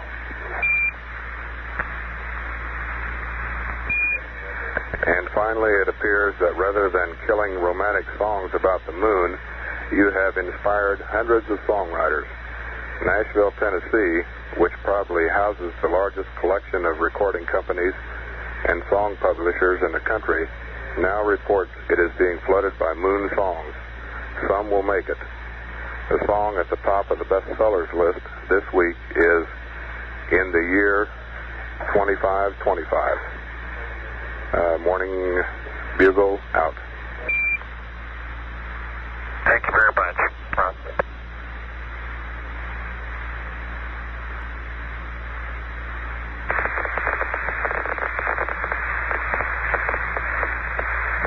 Your crew status report, 5.57, 5.5.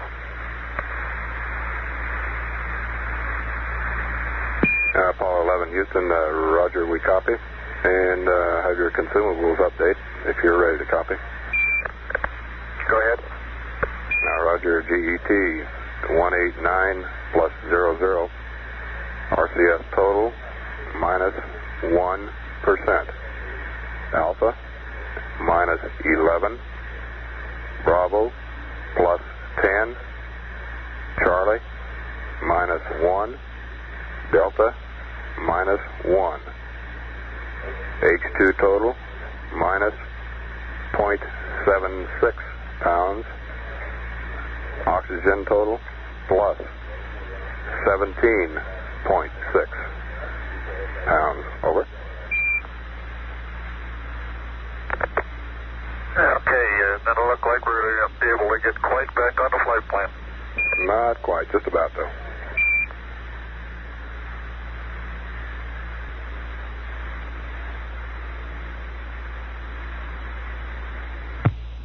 This is Apollo Control at 190 hours 34 minutes. Apollo 11's distance from the Earth, 34,622 nautical miles. Velocity, 10,534 feet per second.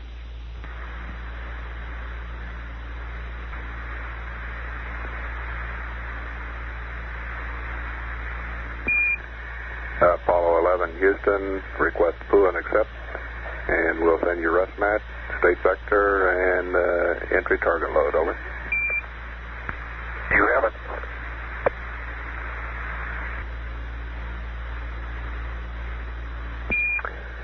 Apollo 11 Houston, can you tell us where the visor assemblies ended up there? We're going to follow your suggestion and stow them under the right hand couch. Roger, mighty fine. Break the weather forecast in the landing area. Right now is 2,000 scattered, high scattered, 10 miles. The wind about 080 at 18 knots. You'll have about 3 to 6 foot waves. Your delta H is plus 10 feet. And it looks like you'll be landing about 10 minutes before sunrise. Over.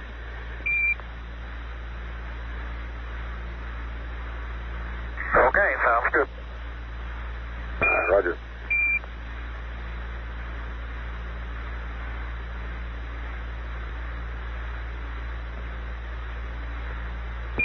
Apollo 11 Houston, all 3 loads are in. The computer is yours. Over. Roger. And Mike, if you're on loop there to extend the range and the constant G re-entry here, I've got a little procedure if you'd like to listen to it.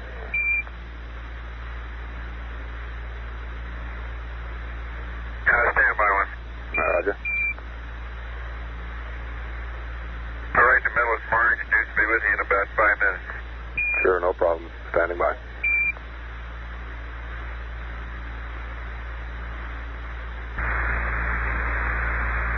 Houston, Apollo 11. Hey, Ron, I wonder if you could give us a good Navy explanation for this Delta H term. Over. Roger, let me think about it and I'll come back. You too, huh? Right.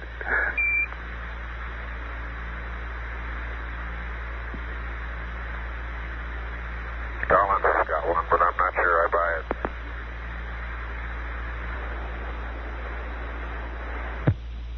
This is Apollo Control at 190 hours 56 minutes.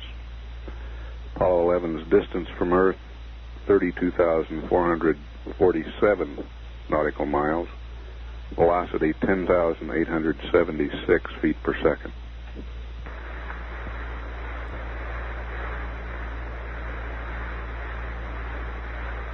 Apollo 11 Houston. Go ahead. Roger, 11. We don't have to worry about it anymore. The altimeter out there is now standard, 29.92. But basically what it means is if I give you a plus 10 feet, for instance, that means you will hit the water with the altimeter reading 10 feet. Over. All right. Collins was wrong.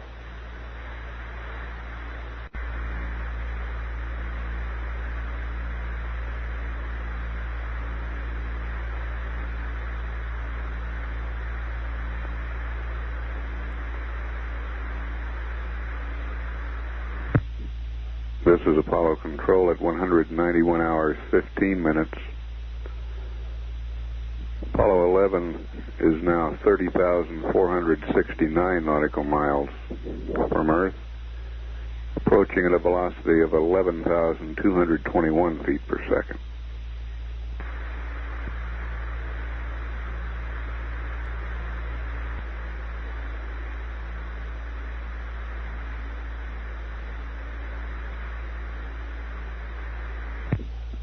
This is Apollo Control at 191 hours 38 minutes.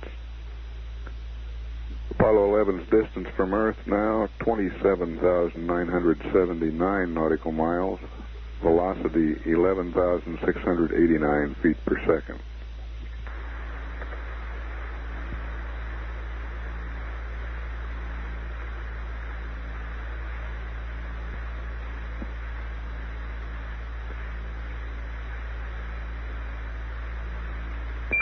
Apollo 11 Houston, I have your entry pad. Over.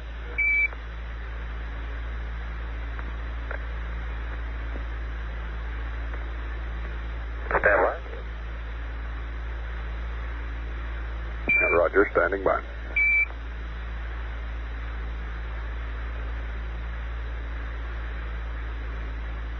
Okay, I'm ready to copy. Roger, entry pad area is the mid-Pacific. Roll 000 152 001. GET 1944606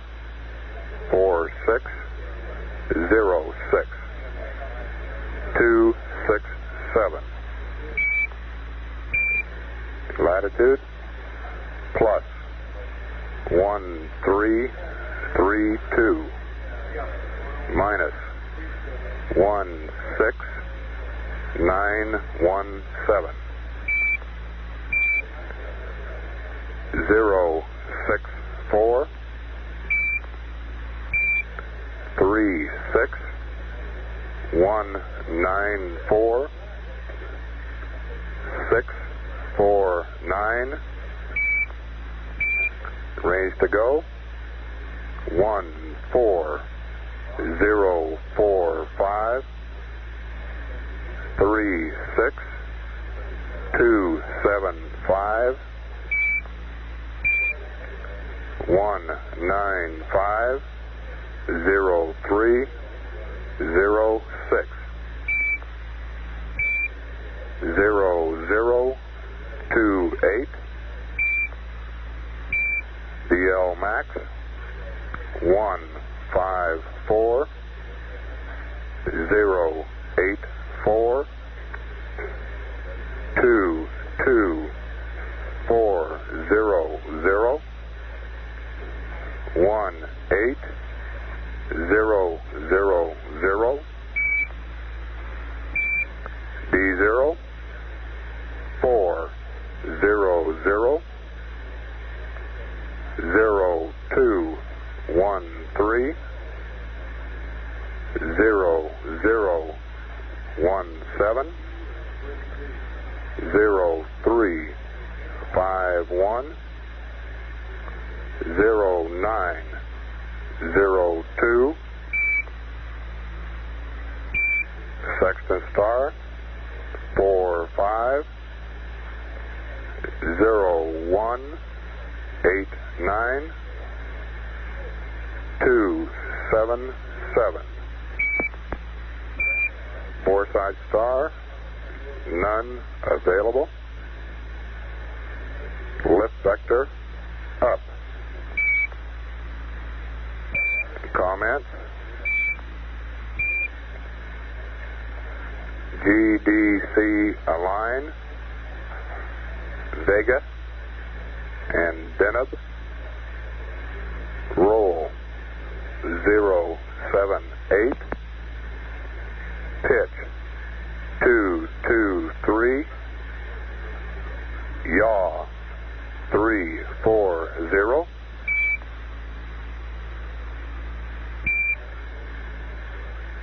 Additional comments? Use non-exit EMS pattern. EI minus 30. Horizon check. GET 1943306. Pitch 298. You'll get P65, but no P66. Additional note, initial bank angle in P67 may not be full lift.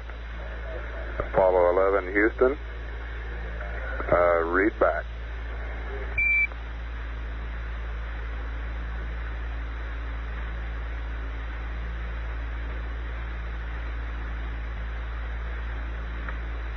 Okay, Ron, for MidPac, 000-152-001, 194-4606, 267, plus 1332, minus 169er17, 064, 36194, 649, 14045, 36275, 195 0306, 0028, 154, 084, 2240, 180, 400, 0213, 0017, 0351, 0902, 45, 0189, 277. Not available. Vector up. 017, 0351, 0902, 45, 0189, 277. Not available. Lift vector up. GDC align. Vega Deneb. Roll 078. Pitch 223. Yaw 340. Use non-exit EMS. EI minus 30 horizon check. 194. 3306. Pitch 298. Initial bank angle in P67 may not be full lift. We will get P65 and no P66. Apollo 11 Houston, roger on your GDC align pitch. It should be 233. 233 in the pitch. Over. Okay. I got it. 233. Also, your VL and max and min, I'm sure, are 22,400 and 18,000. Over. Yeah, that's right. Okay, if you'll dig out your entry checklist there on page E6-1, I'll update your retro times there for the various altitudes. Over. Okay, go ahead. Okay, on page E6-1, your RRT is 0720.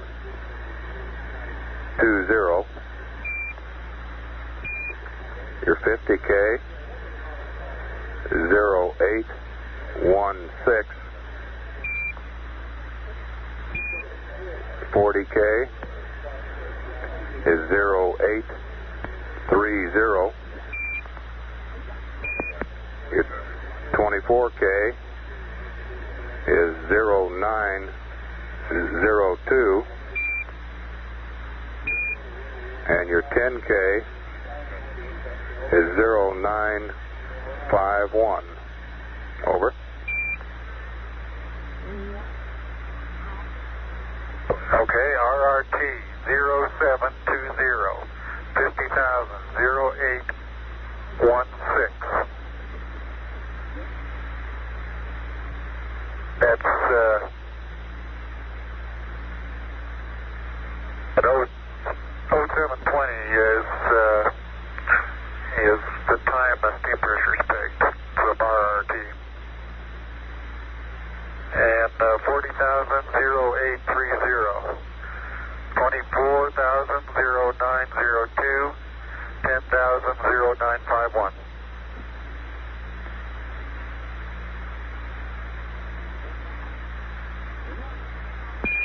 11, Houston, you started out right, and then the numbers you read back were correct, but I didn't get your comment in between there.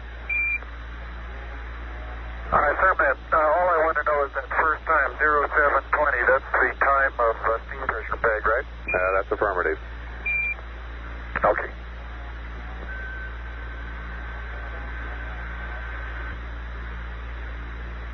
Houston, Apollo 11, Ron. I'm ready to copy your message about the constant drag level. Okay, Mike, of course, this is in the event GNN and the EMS quits, and you have to fly the constant G. And what we're trying to do is to extend the constant G range from 1,100 to 1,500 miles. We've run this procedure in the simulator, and it works fine. Basically, I'll go through it. Just go through it, and then if you have any questions, come back. But it's the same lift vector up until max G, and then lift vector down, and then modulate the lift vector until G dot goes to 0. Okay, this procedure is essentially the same so far. And then hold G dot 0 until you pass the retro-elapsed time of V circular. And then after you pass this retro-elapsed time of V circular, roll to a gimbal angle of 45 degrees, and then hold this constant bank angle of 45 degrees until you come to the retro-elapsed time of drogues. Over.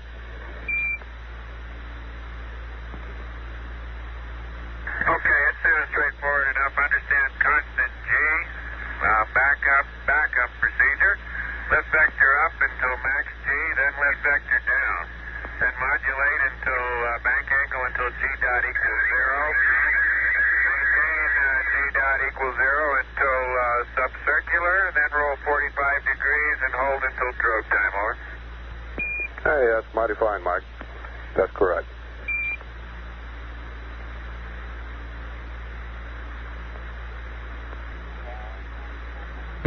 This is Apollo Control at 192 hours, 2 minutes. This will be the first time in Apollo that crews have flown lift vector up during re-entry. Normally, lift vector is down. However, we want to extend the range by 215 miles. So for a short period, about a minute and 25 seconds during the blackout period, spacecraft will be flown with lift vector up. The computer program for that is number 65, up control.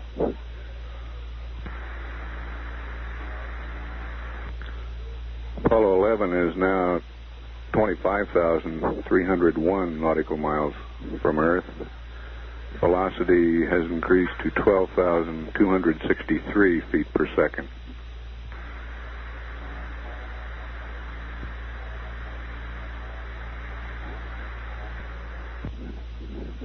This is Apollo Control at 192 hours, 30 minutes. Apollo 11 now 22,130 nautical miles from Earth, velocity 13,053 feet per second. We're 2 hours, 32 minutes, 32 seconds away from entry interface.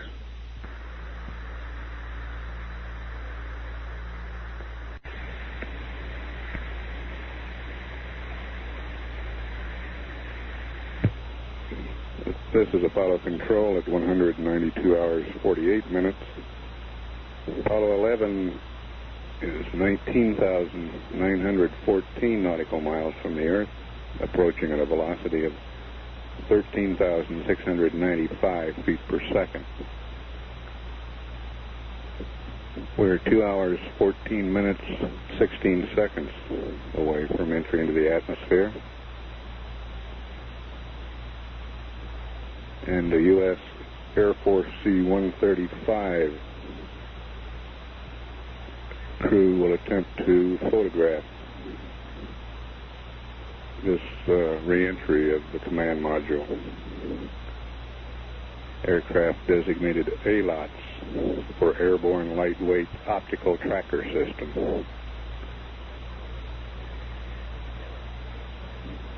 We'll attempt to record the entry on 70 millimeter still film. Pilot of that aircraft is the Araya Squadron Commander. 3 of his Araya aircraft will be in the entry area to provide communications during re-entry of the command module.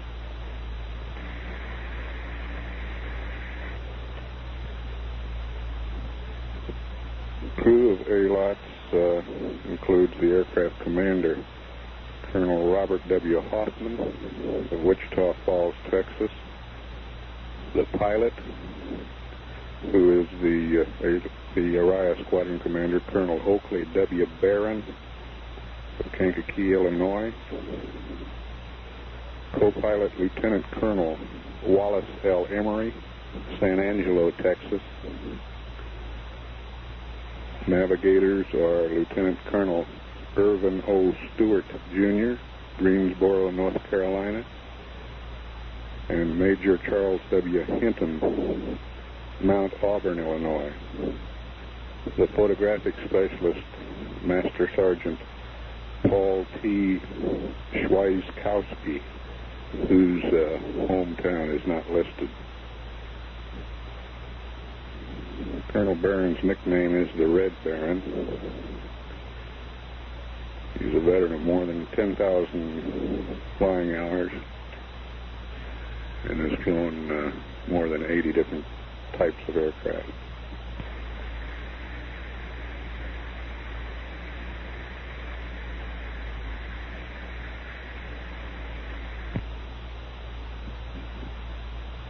Normally, the Mission Control Center here in Houston will not attempt to contact Apollo 11 after drogue chute deployment.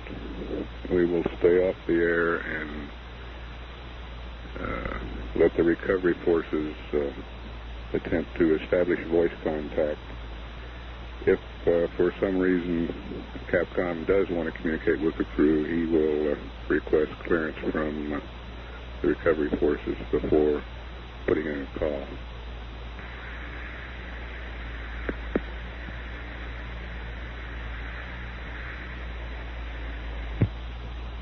This is Apollo Control at 192 hours, 55 minutes. A few of the entry event times have changed from a second to 4 seconds. Others remain the same. Here's the updated times. Entry, 195 hours, 3 minutes, 7 seconds.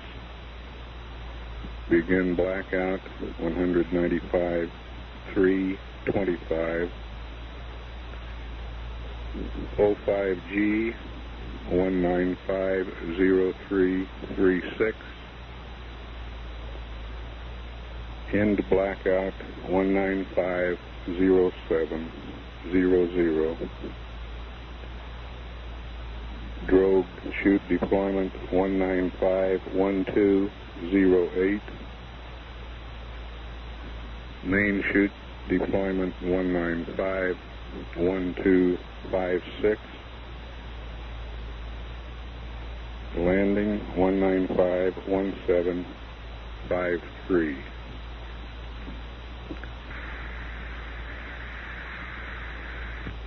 Maximum G load expected during entry 6.20.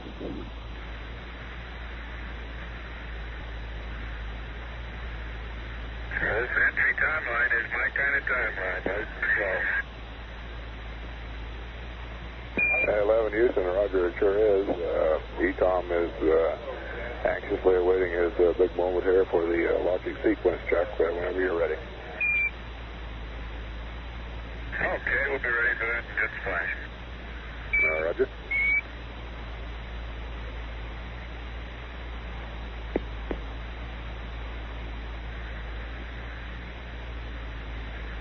Apollo 11 Houston. Go ahead, Ron. This is Jim, Mike. Backup crew is still standing by, and just want to remind you that the most difficult part of your mission is going to be after recovery. Well, we're looking for all parts of it. Please don't sneeze.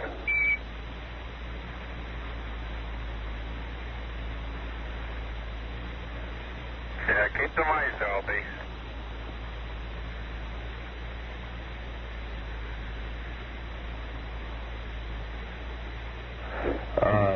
Earth is really getting bigger up here, and of course we see a crescent. Bill?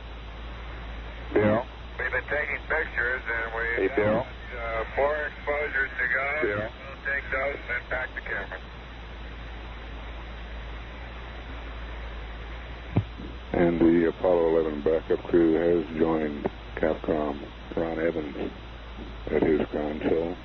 Jim Lovell, Bill Anders, and Fred Hayes.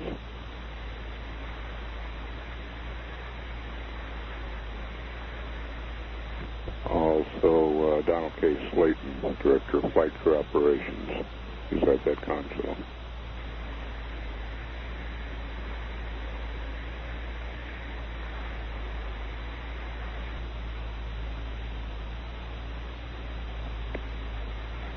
Houston, Apollo 11, we're ready for the logic check whenever you are. We're standing by to arm the logic. We've got the ELS logic on, ELS auto, and all the circuit breakers in. Apollo 11 Houston, Roger, you can press on with the sex logic.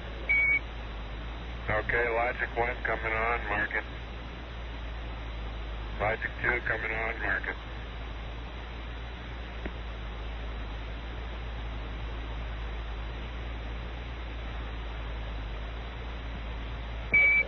Apollo 11 Houston, logic check's good. Your go for power arm. Thank you, sir. Houston, Apollo 11 is got the VHF and the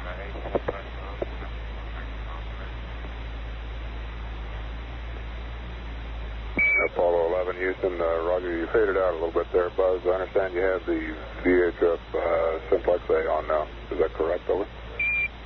That's clear VHF Simplex A, and we're PR and VHF. Roger, mighty fine. We'll watch it as you're coming on in and let you know when the intelligibility is up, and we'll make a voice check with you at that time.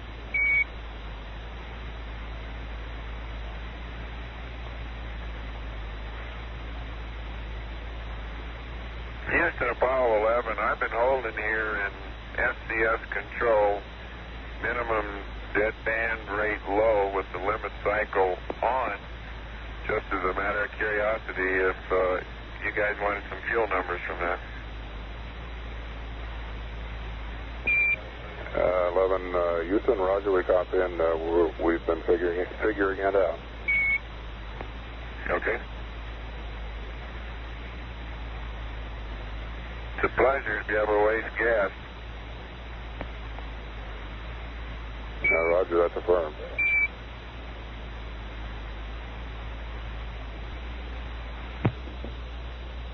This is Apollo Control at 193 hours, 10 minutes. Apollo 11 now 17,158 nautical miles from Earth. Velocity 14,633 feet per second.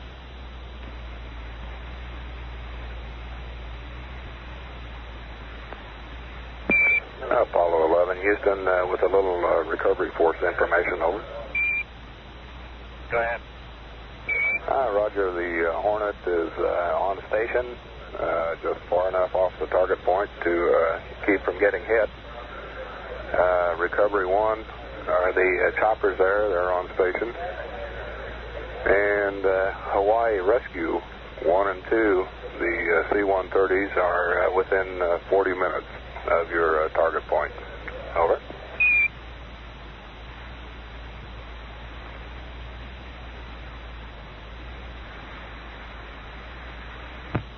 This is Apollo Control at 193 hours, 20 minutes. Apollo 11, 15,854 nautical miles from Earth. Velocity 15,154 feet per second. We're 1 hour 43 minutes away from entry. And here are the altitudes at which the entry events are expected to occur. Entry at 75 statute miles. Beginning blackout at 62 statute miles. 05G, 57 statute miles. In blackout, 41 statute miles. Drogue chute deployment, 23,300 feet. And main chute deployment, 10,500 feet.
Apollo 11, Houston. Go ahead. Roger, we don't want to jettison the hydrogen tank that's stratified, so could you cycle the fans in tank 2, please? Hydrogen tank 2. You better believe. That old service module's taking good care of us. We want to take good care of it. It sure has, hasn't it? It's been a champ. That was Mike Collins.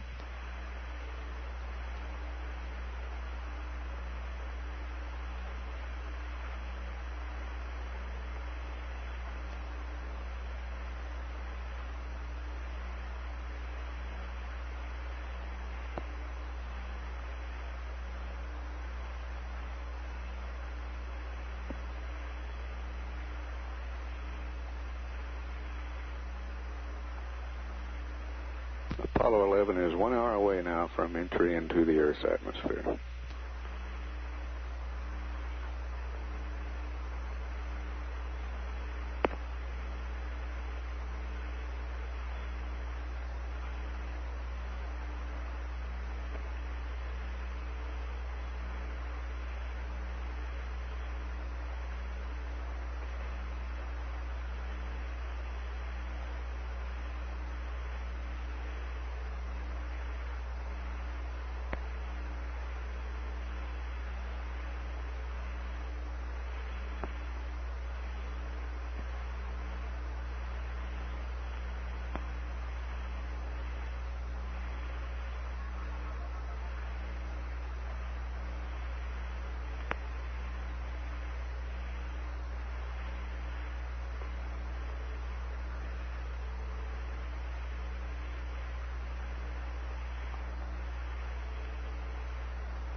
11 Houston, I'll give you a time hack at 58 minutes to go.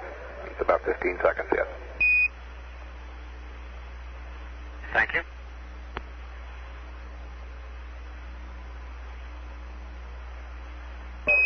Stand by. Mark, 58 minutes. Roger.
This is Apollo Control at 194 hours 10 minutes.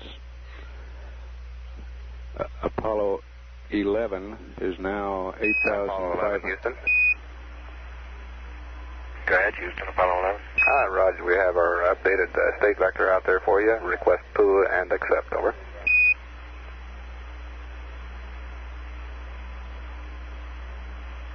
Okay, you got it. Okay, here it comes.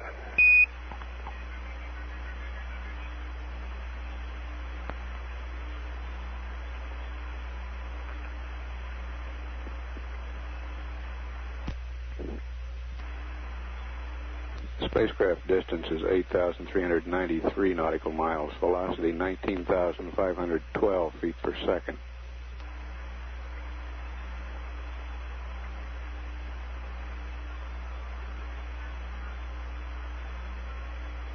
Rescue and Arai aircraft are reported on station.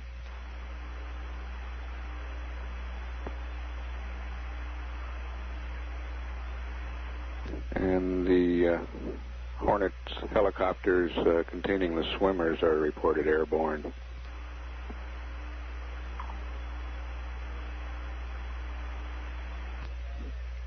Swim 1 is helicopter number 53. 3 swimmers from that helo are expected to place the collar on the spacecraft, flotation collar. Crew of Swim 1 consists of Lieutenant Commander Donald G. Pitchman, pilot. Apollo 11, Houston. Go ahead. Roger, the computer is yours now. Looks like you're in VHF range here. So we'll try a VHF check for you. We'll just send the VHF up to you. Stand by. Okay.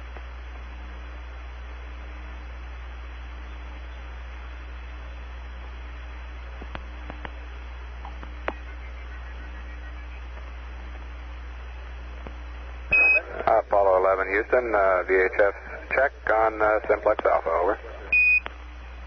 Roger, Houston. Apollo 11, VHF Simplex Alpha, loud and clear. Over, over. Roger, 11, Houston. You're loud. Standard VHF noise, so makes you realize that S-band is good.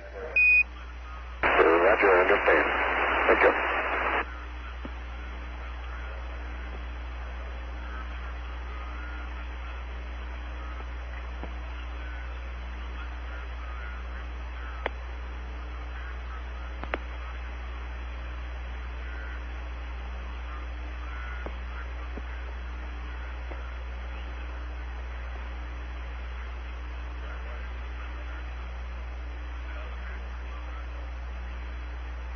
Apollo 11, Houston, backup S-band now, and we're standing by for command module RCS activation. Okay, we're just about there.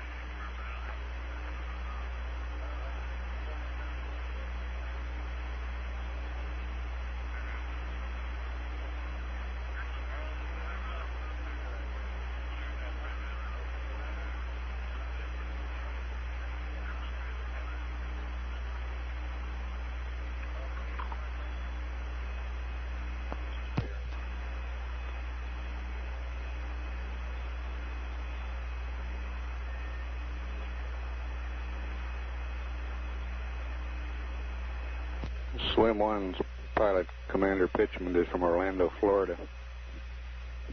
Co-pilot Lieutenant William W. Strawn of Plymouth, Michigan. Crewman James R. Johnson, Raleigh, North Carolina. The swimmers aboard Swim 1 are Lieutenant J.G. John McLaughlin of Spokane, Washington. Petty Officer Second Class Terry A. Muhlenbach, Chatsworth, California, and Petty Officer Third Class Mitchell L. Bucklew of Sanford, Florida.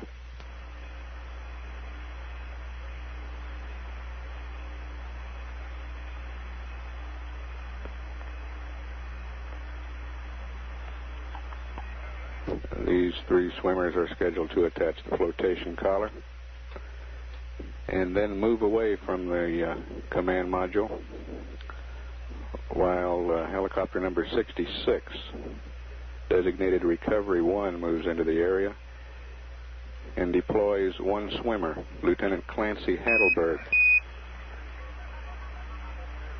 Apollo 11, Houston, your go for pyro arm. Thank you, Houston.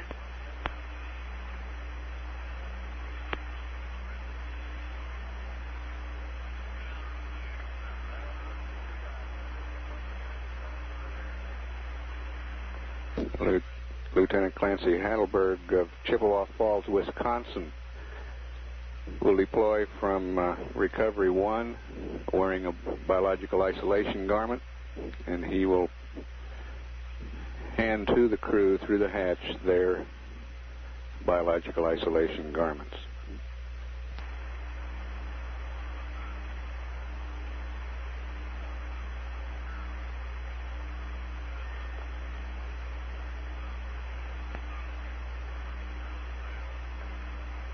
At 194 hours 16 minutes, Apollo 11 is 7,512 nautical miles from Earth, velocity 20,304 feet per second.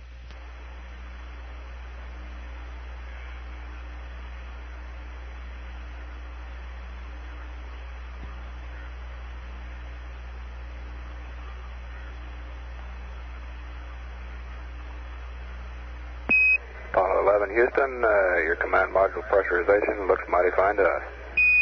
Looks good here. And 11, Houston, I've got an update for about 4 items on your entry pad.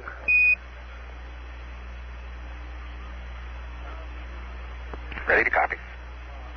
Roger, your max G. 063. Your noun 60, your gamma at 400K. 648. Your range to go on the EMS 14033. And your retro time for V circular 0214. Over. Roger, copy, max G, 6.3. R2 of noun 60, 6.48. Range to go EMS, 14033. RETV circular, 0214, over. Roger, readback is correct there.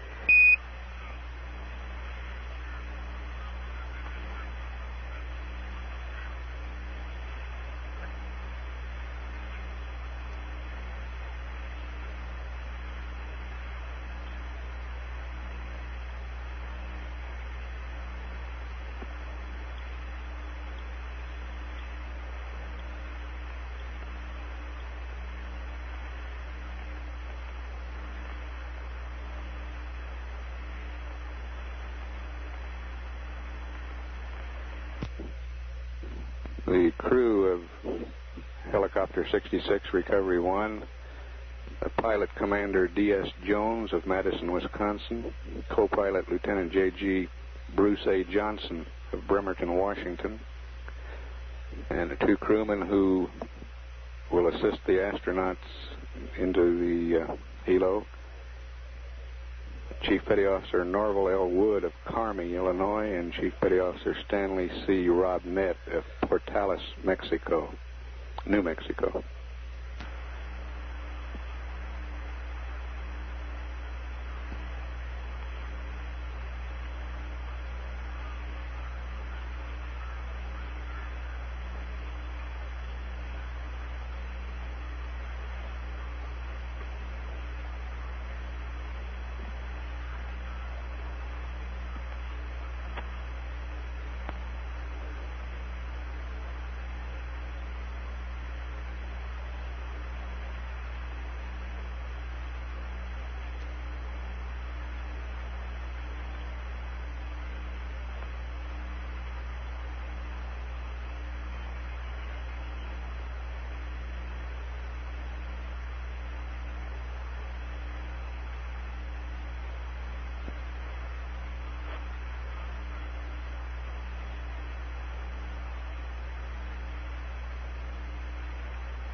at 194 hours 22 minutes. Distance is 6,509 nautical miles. Velocity 21,366 feet per second.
Houston, Apollo 11.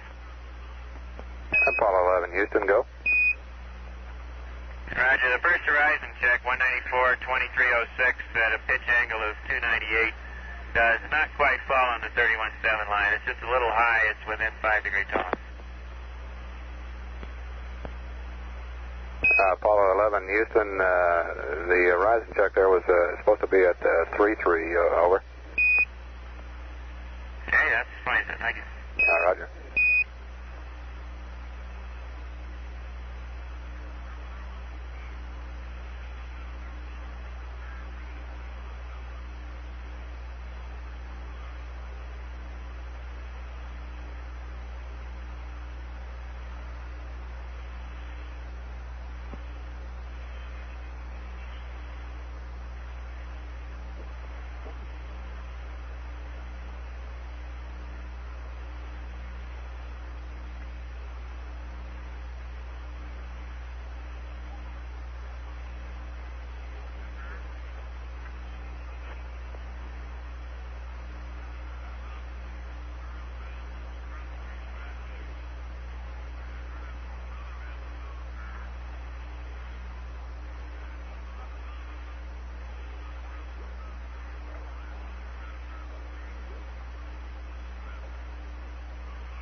Helo number 64 is designated Swim 2. If that helicopter is closer than Swim 1 to the landing point, swimmers will be deployed from Swim 2 to attach the collar. Those swimmers are Lieutenant J.G. Wesley T. Chesser of Arlington, Virginia, Third Class Petty Officer Michael G. Mallory of Alderwood Manor, Washington, and Seaman John M. Wolfram of Fort Atkinson, Wisconsin. The helo's crew consists of pilot Lieutenant Richard J. Barrett of Squananoa, North Carolina, co-pilot Lieutenant George R. Kahn, Imperial Beach, California. Crewmen are Petty Officer Second Class Curtis E. Hill, Black Rock, Arkansas, and Petty Officer Second Class Richard B. Seaton, Hibbing, Minnesota.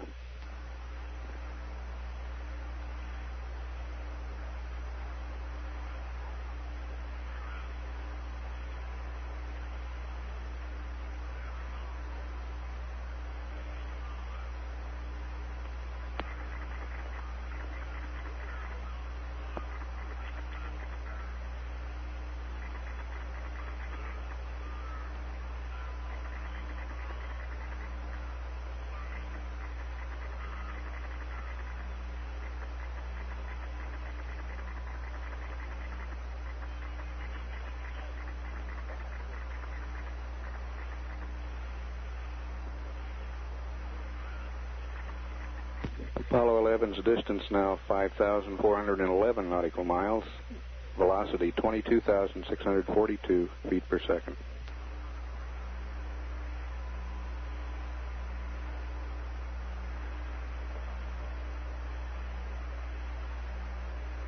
Apollo 11, Houston, command module RCS looks fine to us. Same here, Ron, looks very good. Doesn't make as much noise as we thought. Some of them are barely audible.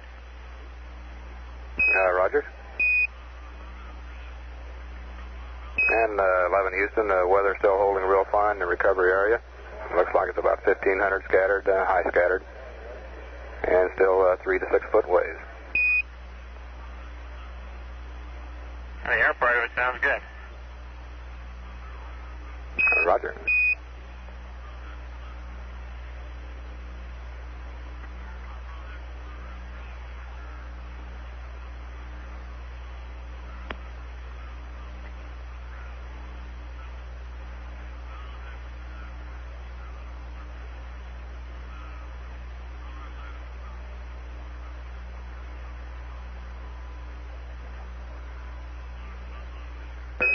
Houston, I'll give you another mark at 33 minutes.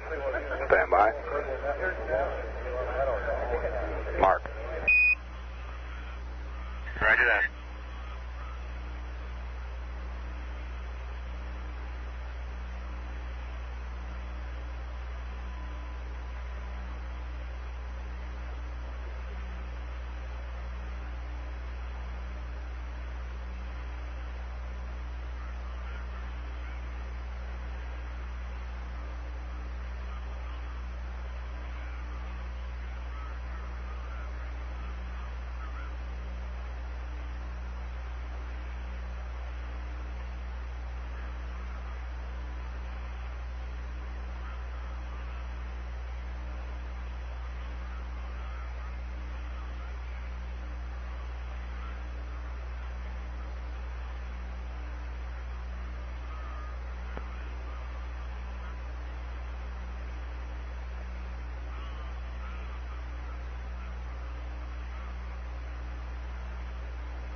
Houston, Apollo 11, do you have any recommended settings to catch the sunset over?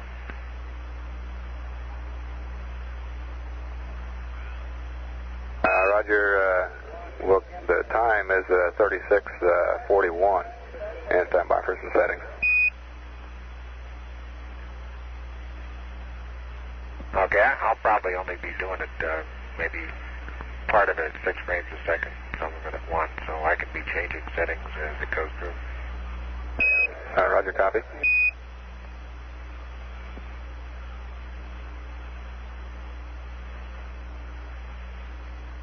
And the horizon check passes. It's right on the money. Hey, mighty fine. Sounds good.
Apollo 11, Houston, on the shooting at the sun, F-16th, at 1/250.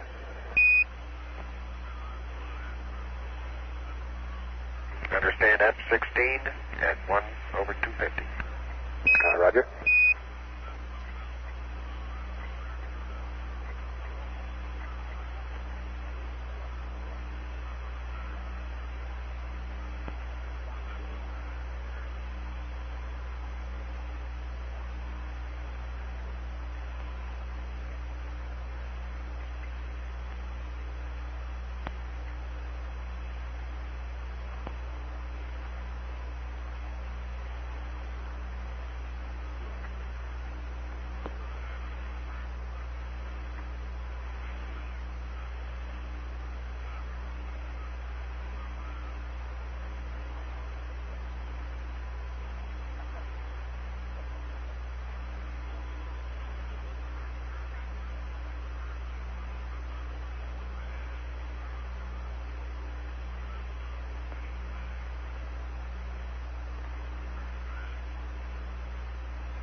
And the sun's going down on schedule. It's getting real dark in here. Apollo 11, Houston, copy.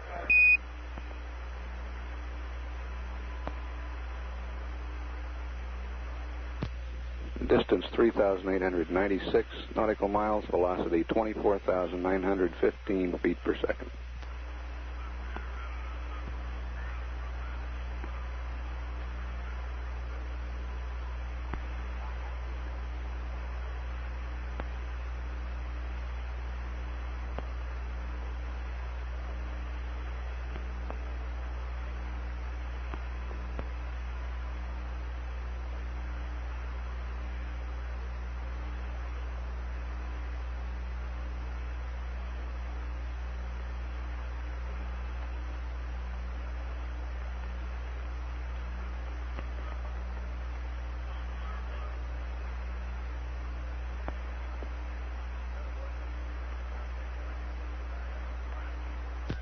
And we're about 10 minutes away from the scheduled separation time now.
Apollo 11's distance now is 3,000 nautical miles, velocity 26,685 feet per second.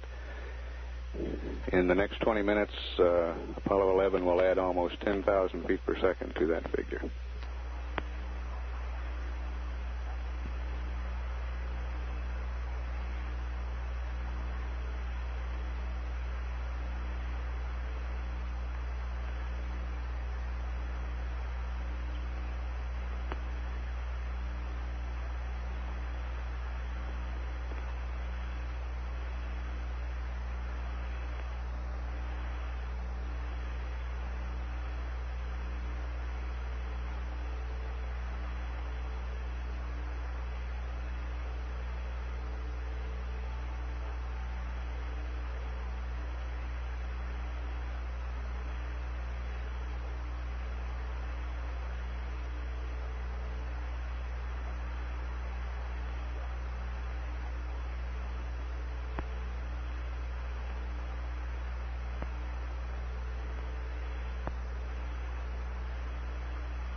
Yeah, technical difficulties have interrupted the radio TV news pool feed from the carrier USS Hornet and also the news writers' copy feed from that ship.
The guidance officer reports the command module computer looks good and the guidance and navigation system is go aboard the spacecraft.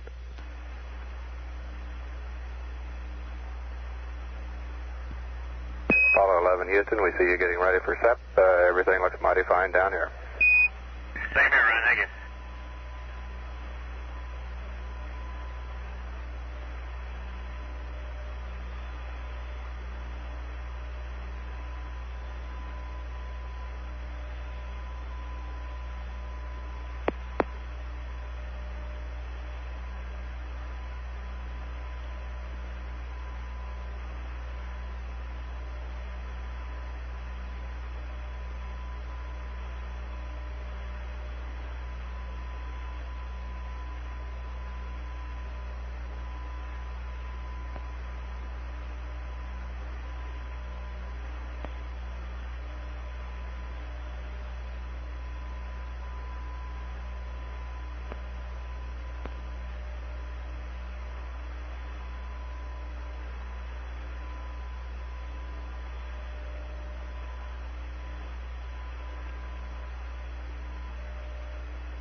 We're awaiting confirmation of separation.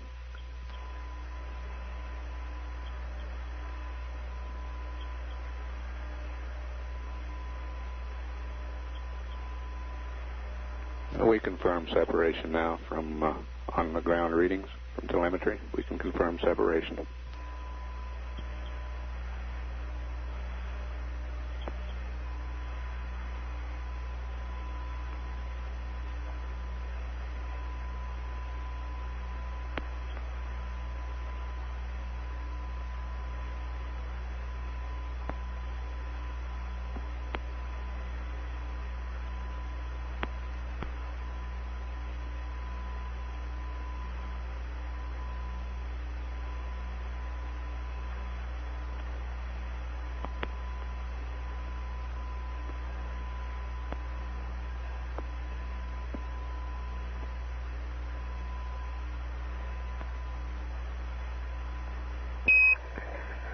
11 Houston, you're still looking mighty fine here. You're cleared for landing. Yeah, we appreciate that, Ron. Thank you. Roger, gear, stand and lock. Roger.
Altitude 1,288 nautical miles, velocity 31,232 feet per second.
And Flight Director Milt Windler has just informed recovery, quote, we're on final for the carrier.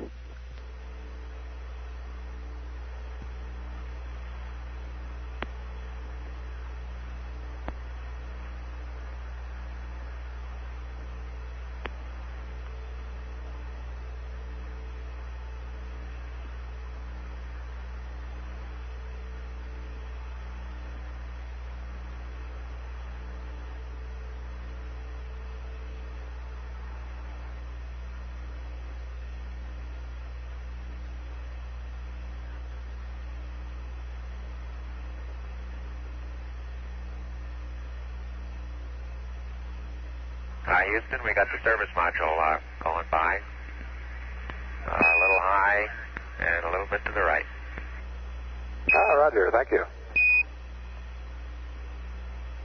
And it's rotating just like it should be. Thrusters are firing. Good. It's got a lot of gas there to burn out, too. Coming across now from right to left. Houston, roger.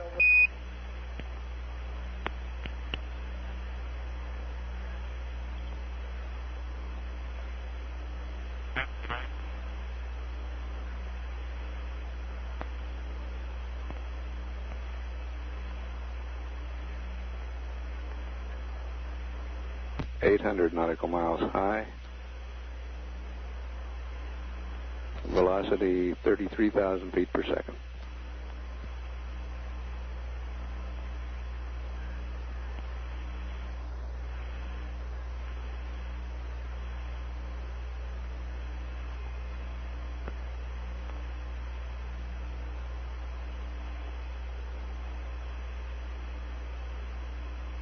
Guidance reports Apollo 11 right down the middle of the corridor.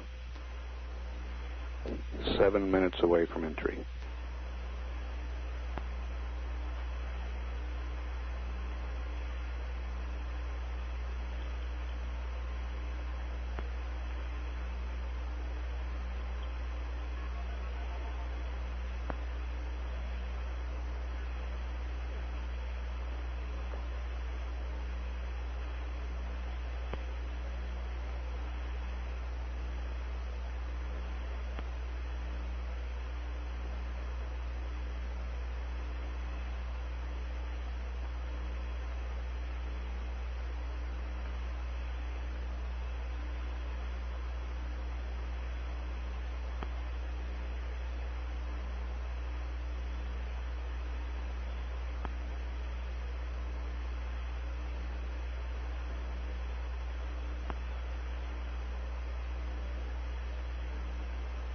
Houston, Apollo 11, you're going to turn on the tape recorder shortly?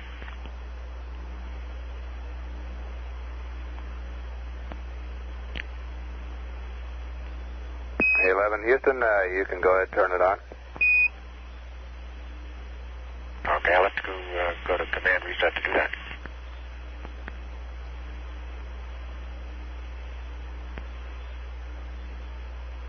Uh, 11 Houston, that's negative. All you have to do is turn it on. That'll be fine.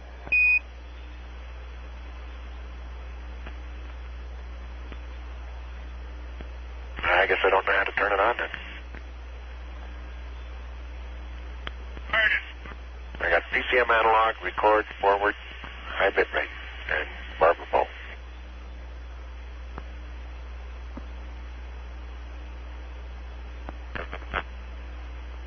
Houston, we'll send the on command from down here. See if it works. Okay. Right.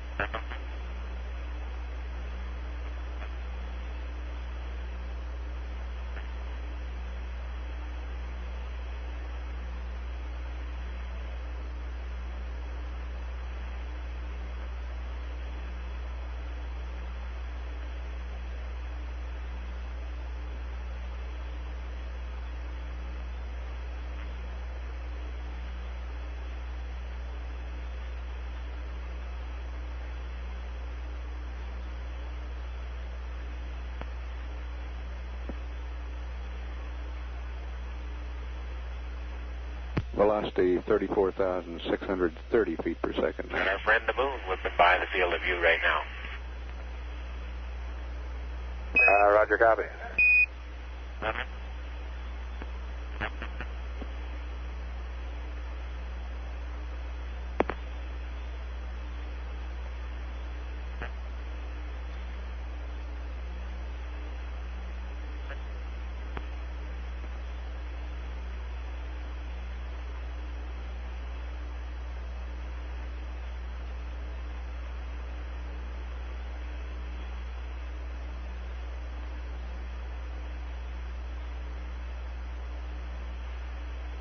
Velocity coming up on 35,000 feet per second now.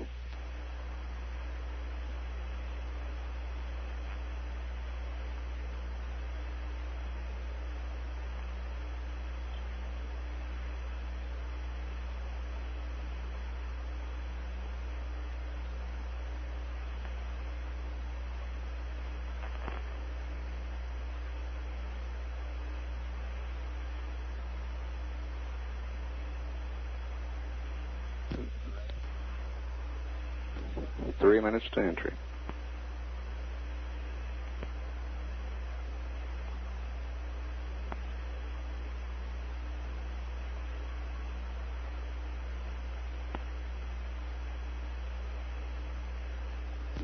Apollo 11 in the proper attitude, and 11 Houston, we'll have you for about 3 more minutes through Redstone and then pick you up after blackout through Orion. Roger.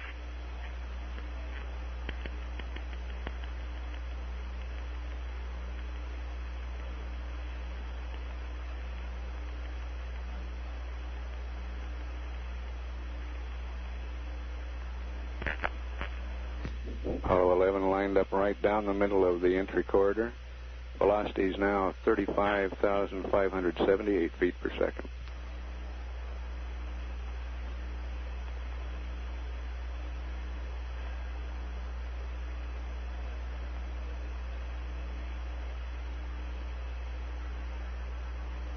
We're a minute and 45 seconds from entry.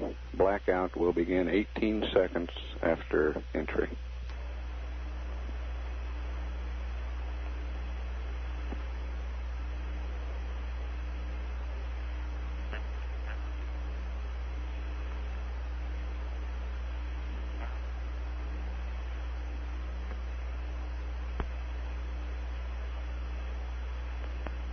Houston, Apollo 11, I'm going to go to command reset and turn the tape on. Out.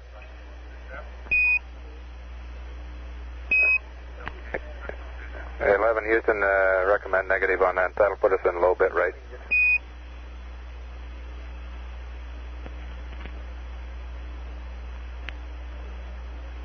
Okay, I already put it to command reset, but I still have barber pole on the tape.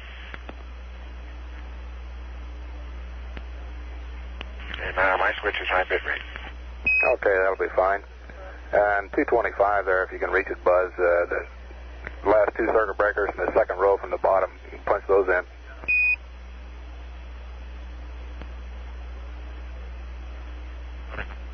– 36,000 feet per second. And 11, Houston, don't mess around with that 225 there. Okay.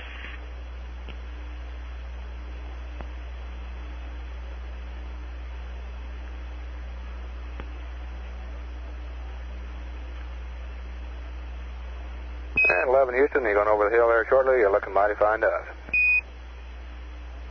See you later. We're at entry time. Blackout very shortly.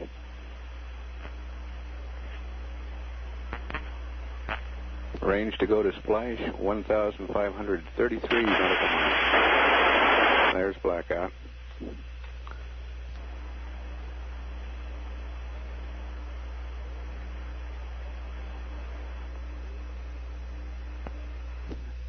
This blackout period should last for about 3 minutes 45 seconds. At blackout, we were showing velocity 36,237 feet per second. Range to go to splash 1,510 nautical miles.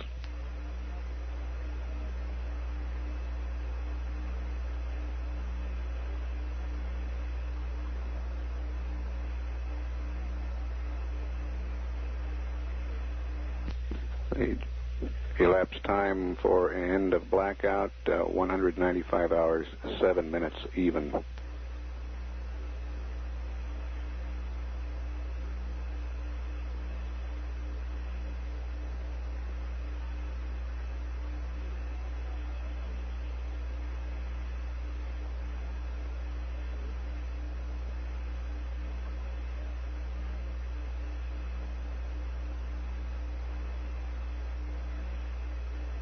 Drogue chute deployment time is 195 hours, 12 minutes, 8 seconds.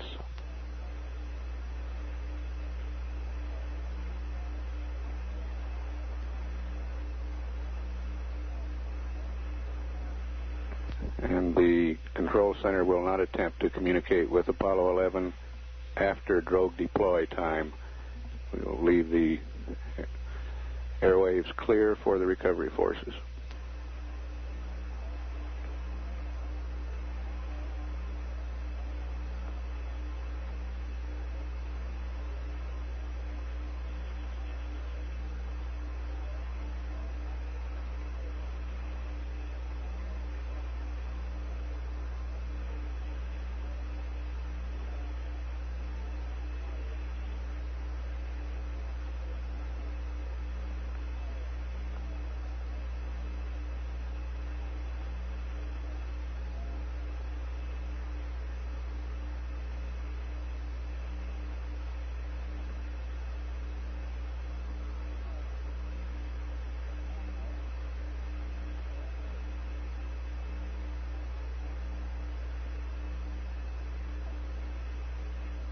Araya 3 reported a visual contact.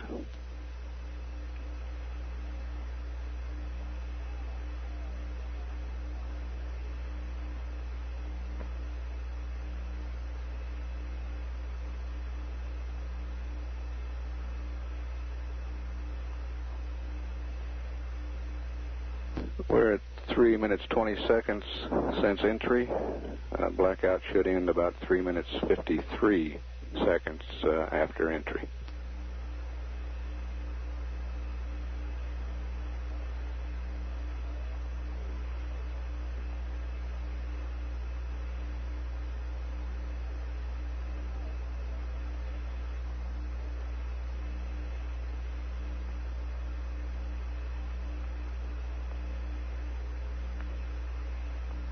We're about 11 minutes away from landing.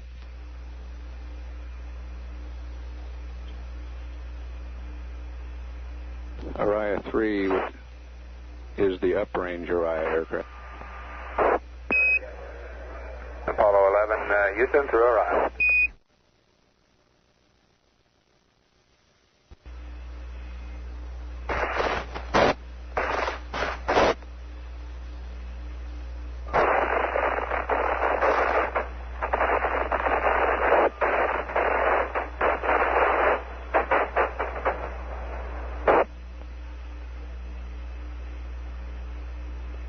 Apollo 11, Houston through Araya 4.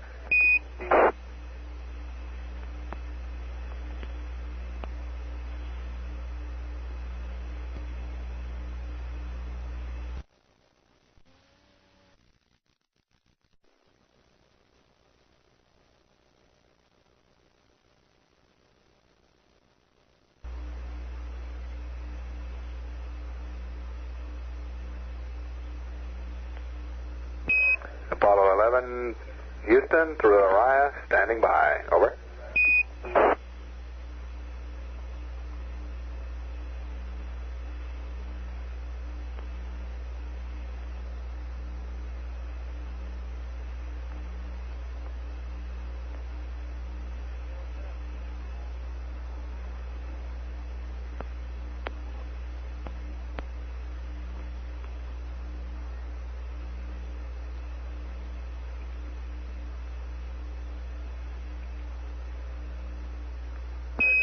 Apollo 11, Houston, in the blind, Airboss has a visual contact.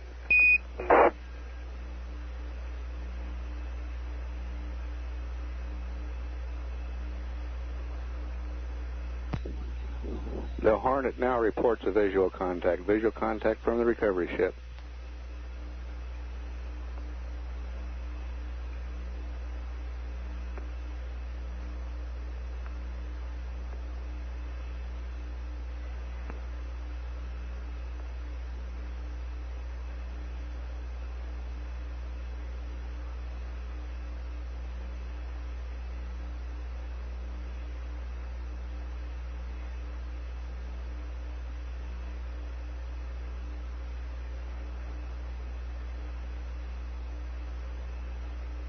Hornet reports momentary visual contact has now disappeared behind clouds.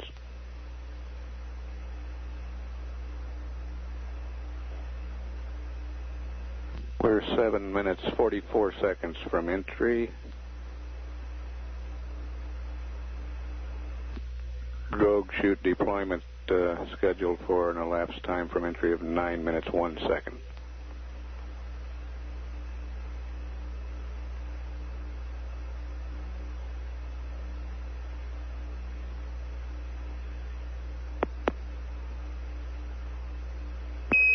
Apollo 11, Houston, standing by for your DSKY reading. Over. Hawaii Rescue 2 reports an S-band contact with the spacecraft.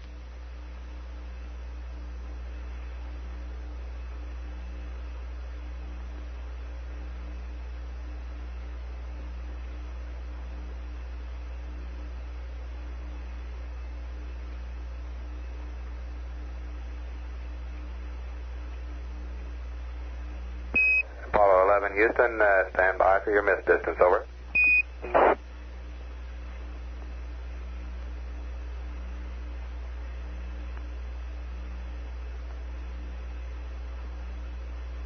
Apollo 11 Houston, standing by for your Disky reading, over. Strokes.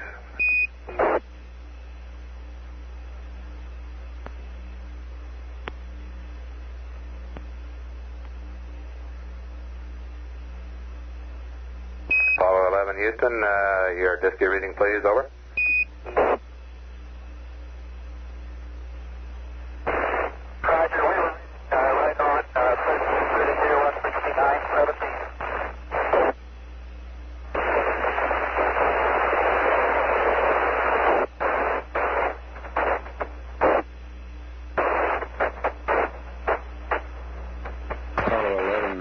Right on. We take that to mean that the drogue deployed on time. 169.15.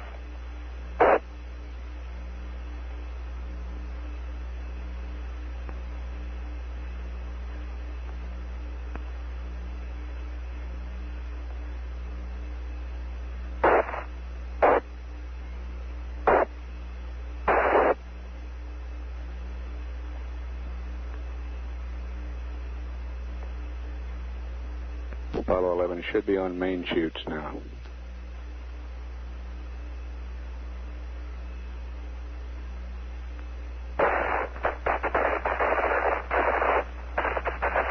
Hornet reports a sonic boom a short time ago.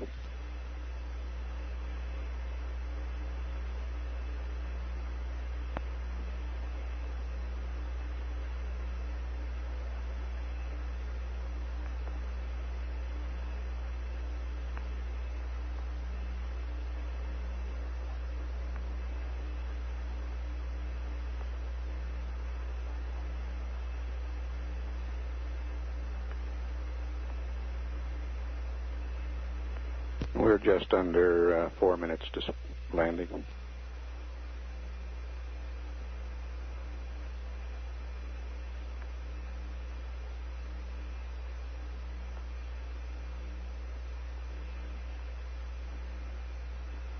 We will continue to monitor for any conversation between the spacecraft and recovery forces, but we will not initiate a call from now on to the spacecraft from the control center.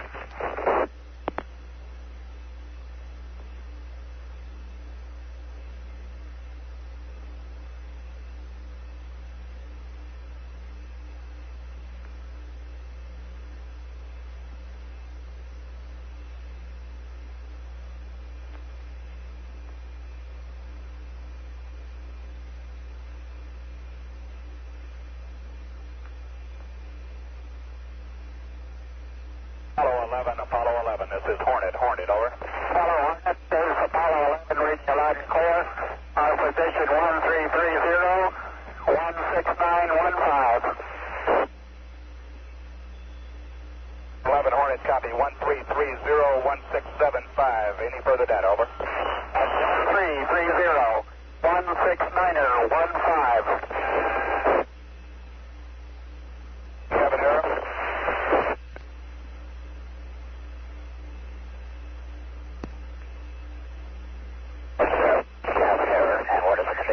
Hornet has voice contact. Aircraft reports visual with 3 full chutes. Condition of crew, over.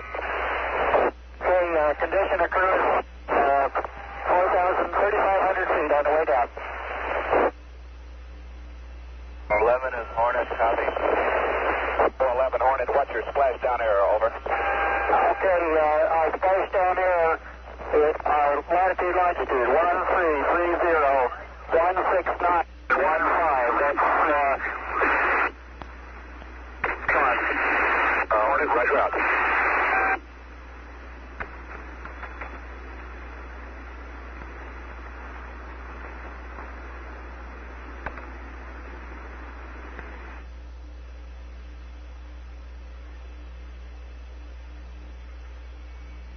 Hornet reports spacecraft right on target point. Okay, Hornet, Apollo 11, there's not. Roger, 500, don't shoot.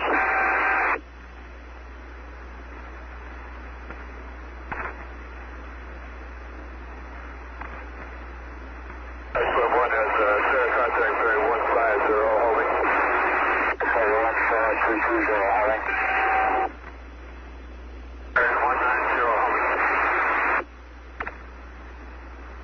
Roger, up.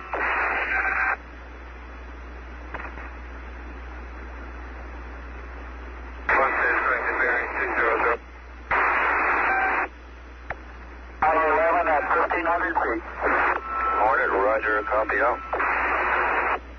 That's Neil Armstrong giving the position report. One has a visual, dead ahead, about a mile and a half.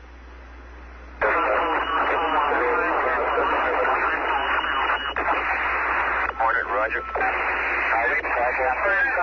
Spacecraft. Roger, this is Swim 1, Apollo 11. Roger. Yeah, looking real good.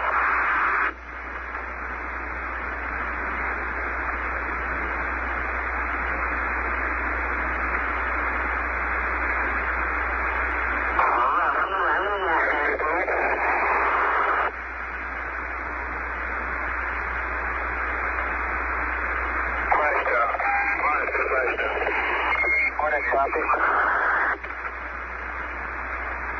Hornet, page, understand.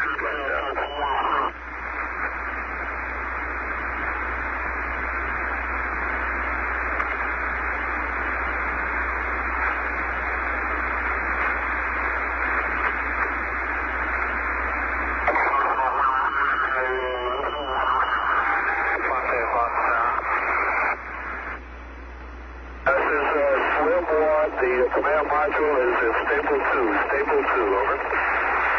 Hornet, Roger.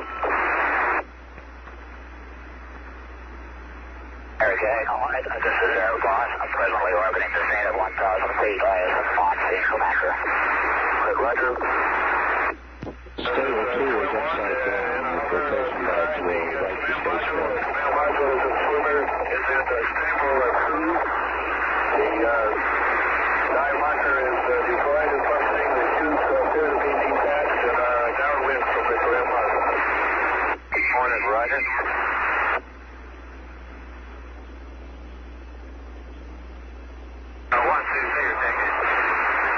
Roger, attack 235, place 13. 235, place 13.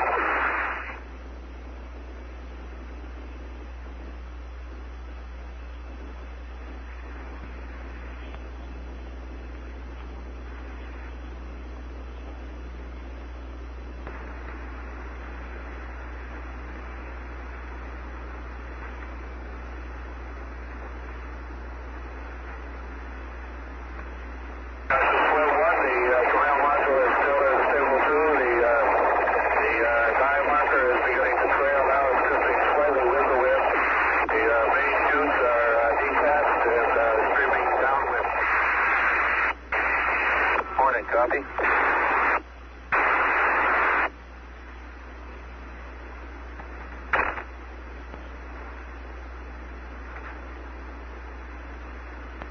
It normally takes 8 to 10 minutes for the flotation bags to right the spacecraft.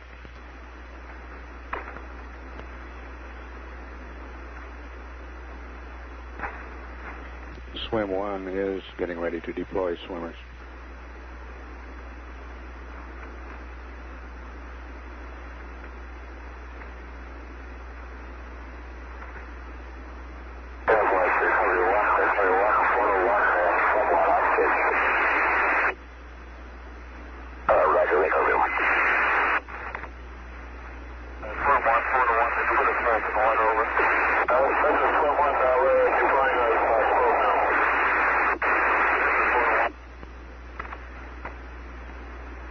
Copy.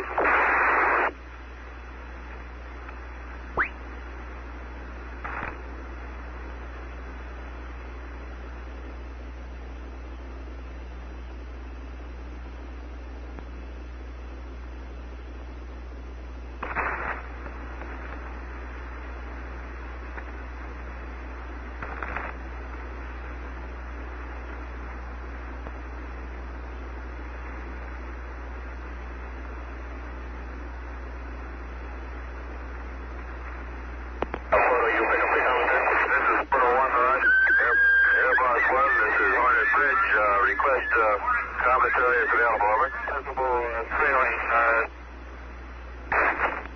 The wind is 060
flotation back is visible at this time. The was commencing to go to forward. The module vertical from the on the vertical axis.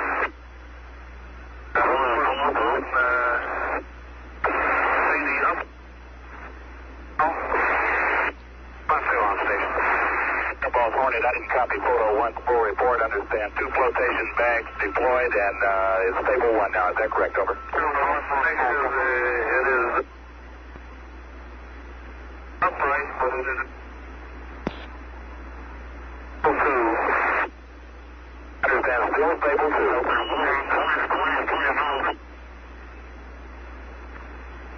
Apollo 11 reported still in stable 2, but gradually righting itself. Airboss combat, I'm not copying photo 1. Will you relay? Over. This is Airboss 1. Photo 1 says that it is still stable 2. The bags are inflating. It is not absolutely inverted now. It's 70 degrees to the vertical axis. Still stable 2. This is photo 1. The module is now 90 degrees vertical axis. This photo 1, command module is stable 1, flotation bag,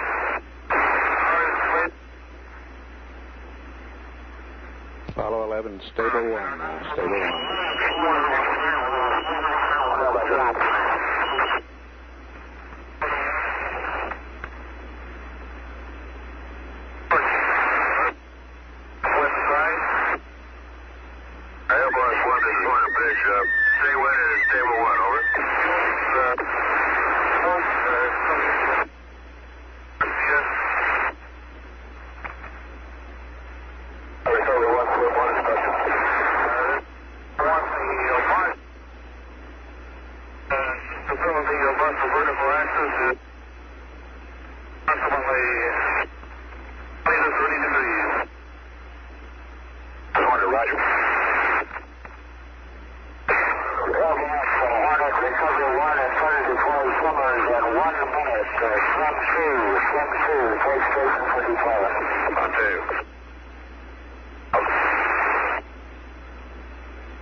Swimmers to deploy in about 1 minute.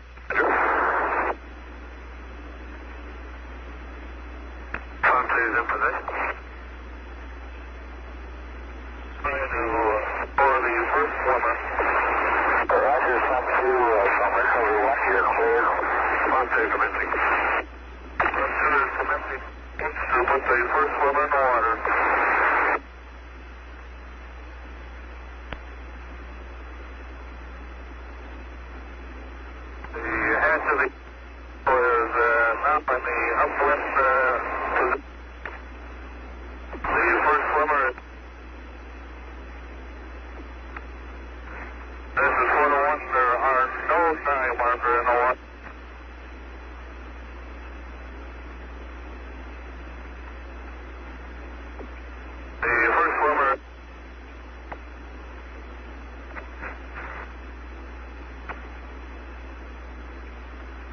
This is Hornet. Did Swim 2 drop his first swimmer? That's a property. This Airboss. First swimmer is in the water. Swimmer is in the water. He is connecting the...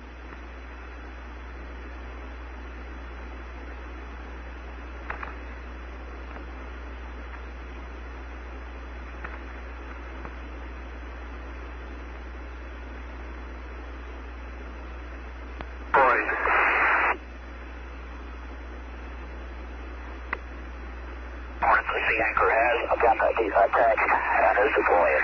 This Hornet, Roger. I'm copying Swim 1 now. Sea Anchor is deployed. Hornet, copy. The Sea Anchor has been deployed by the swimmer. Apollo 11. This is Photo 1. The first swimmer has given a thumbs up. Step 2 is standing for two swimmers and the flotation collar. Apollo 11, Air Boss, condition of the crew. Air Boss, Apollo 11. Everyone inside, our checklist is complete for awaiting the swimmers.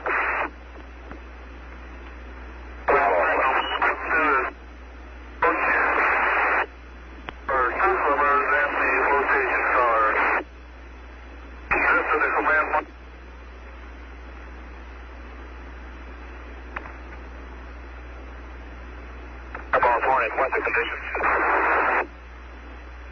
The crew is excellent. Both checklists have been completed. They're ready to take on the swimmers. Two swimmers. The water.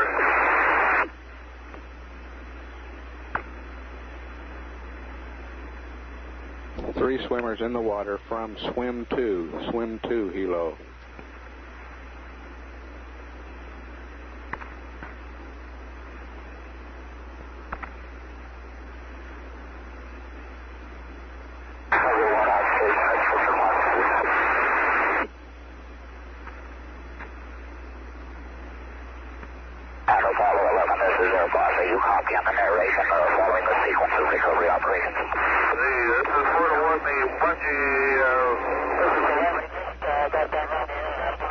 Just before that last call, we've just been just picking up your comm now.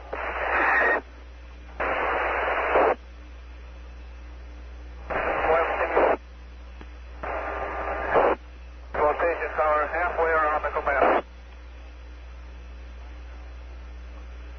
The crew has reported to Air Boss that they're in excellent condition.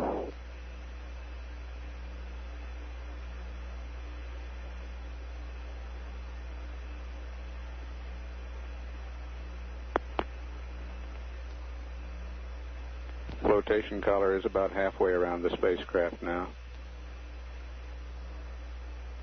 Command one. Quite well. Vertical axis.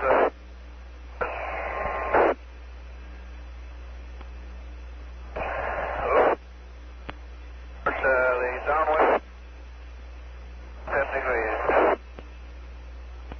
Swimmers are at 10.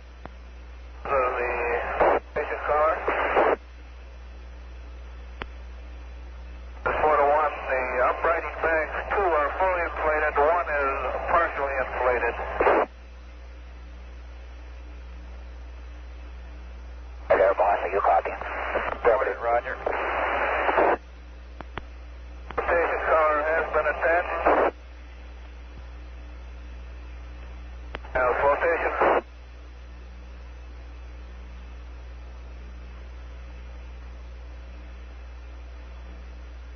Flotation collar.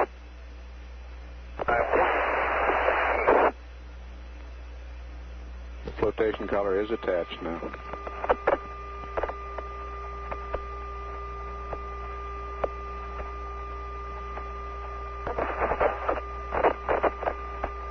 And the collar is inflated.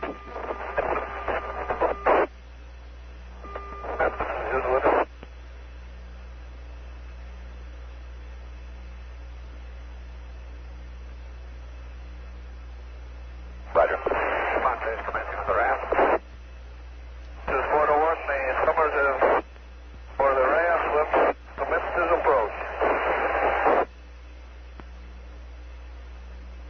Air Boss reporting the spacecraft riding very smoothly.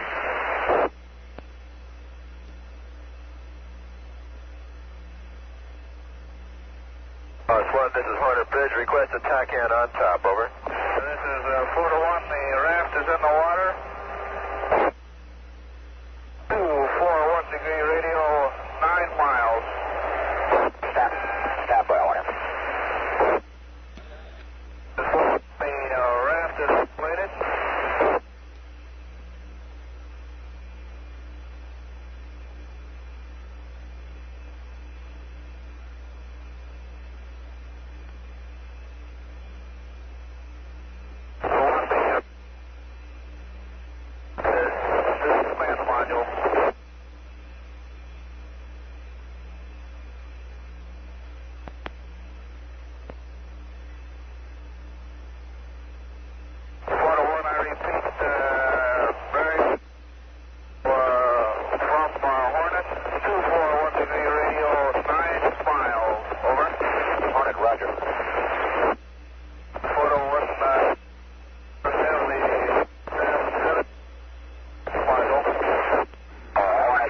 boss 1. One phase commencing drop to second ramp. This is Photo 1. The Pump 2 is commenced to approach to drop the second ramp upwind. This is boss 1. We hold the command module on the radar bearing up 244 from Hornet back to 12 miles. Fourth, the second raft is in the water, 75 feet upwind.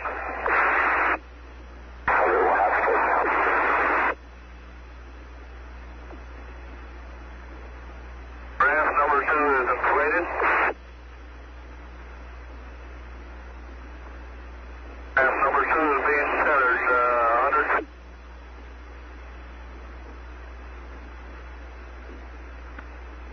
Recovery 1 has moved in position, standing by to lower big swimmer. All right, Roger. Recovery 1 getting ready to deploy the swimmer with the biological isolation garments. The other swimmers. This is 4 to 1. The weather in the area.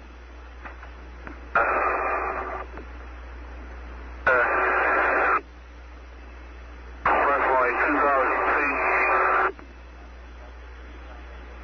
Appears to be.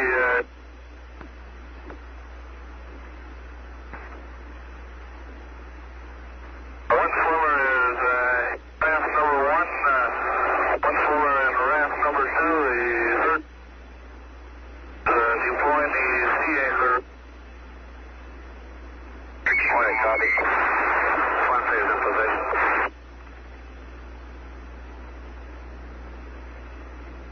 Recovery is commencing as opposed to drop the swimmer.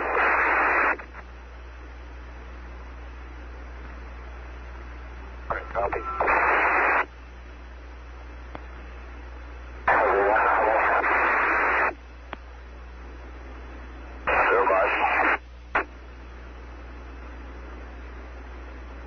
Big swimmer is in the water. Pump is up. All right, Roger. Big swimmer is in raft number 2. Recovery 1 is in position, standing by to lower bank of pigs. All right, Roger.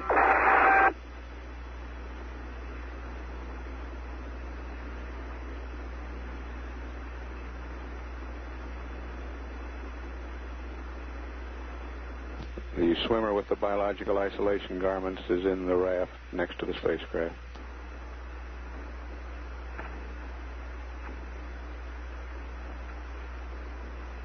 That's Lieutenant Clancy Heidelberg of Chippewa Falls, Wisconsin. He's also wearing a biological isolation garment. Recovery 1 is in position, lowering the bag of pigs at this time. All right, Roger.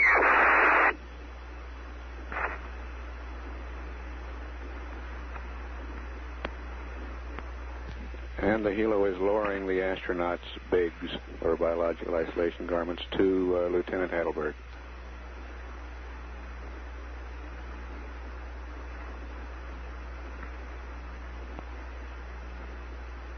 The bag of pigs is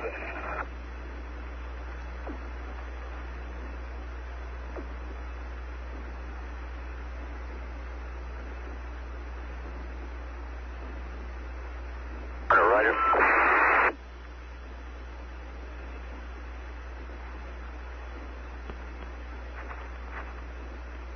And the report is that the bag of bigs is in raft number 2. the swimmers are unloading the net at this time.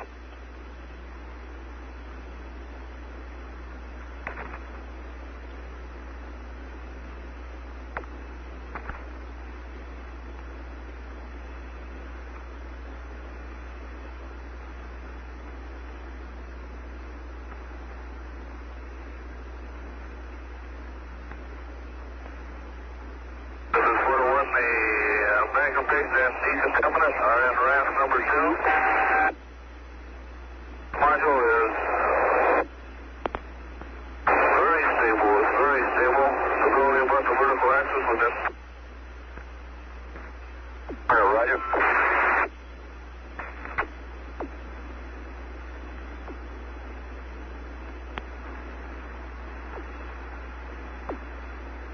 Airboss Hornet, what's the present condition of the astronauts? Hornet is Airboss, you're calling. Property determine the present condition of the astronauts.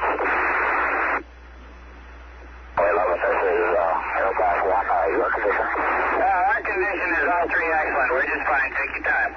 All right. That was Mike Collins reporting the crew was excellent. Big swimmer is trying to Don.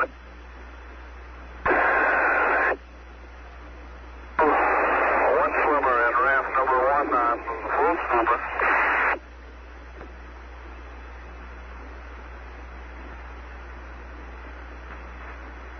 I copied big swimmer preparing to don big suit. One swimmer in raft 1 with full scuba. What are the other swimmers doing? This is 4 to 1. The other two swimmers are first 2 is 15 over.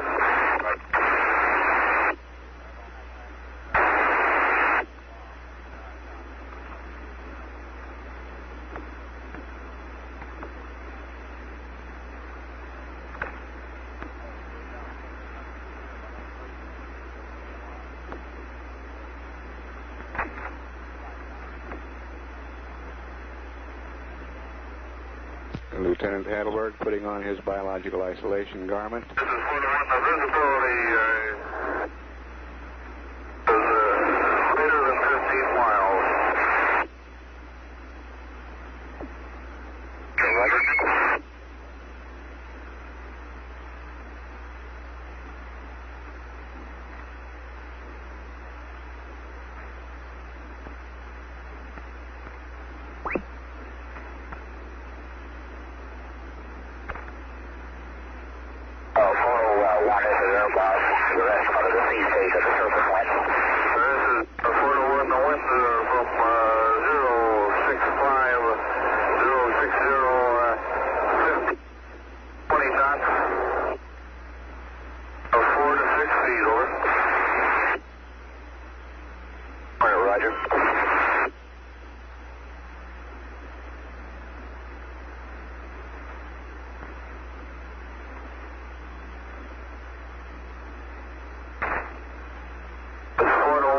Big swimmer is making adjustments to his garment. He has his garment on his legs and shoulders. He's trying to zip it up this time. Roger.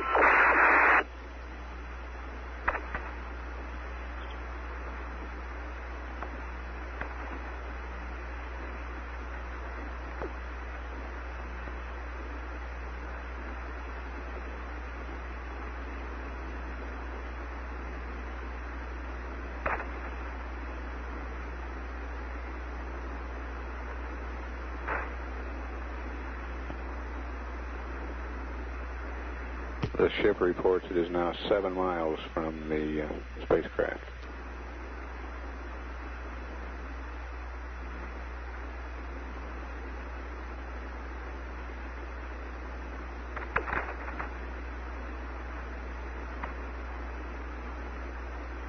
This is 4 to 1. The big swimmer is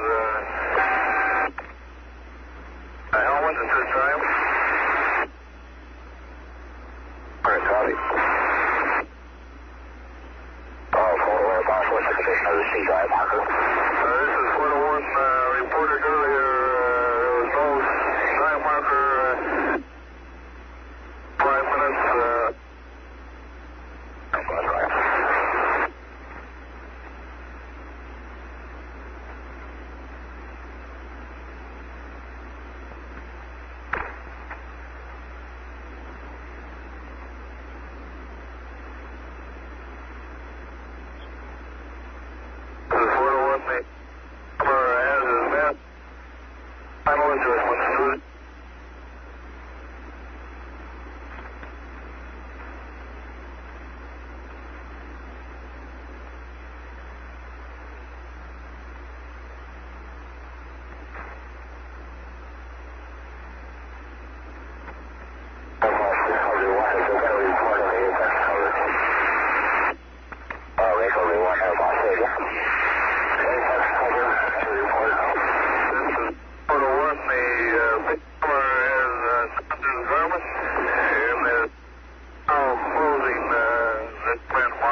Apollo 11. Tell everybody take their sweet time. We're doing just fine in here. It's not quite as stable as the Hornet, but all right.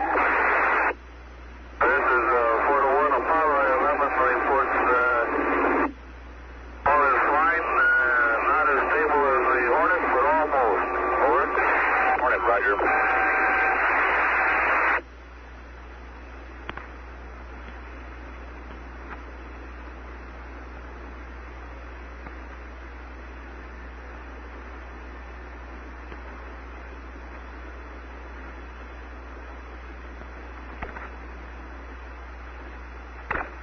This is 4-1. RAF number 2 is within 10 feet of the command module at this time.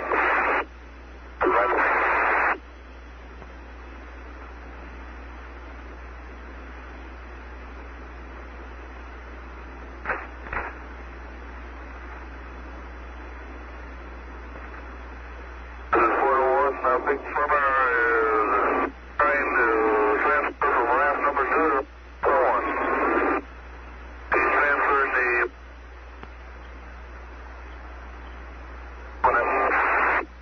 Unofficial splash time 195 hours, 18 minutes, 21 seconds.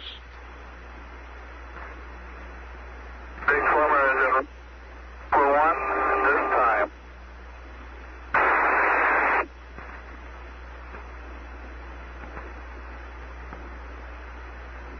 The Big Swimmer command module.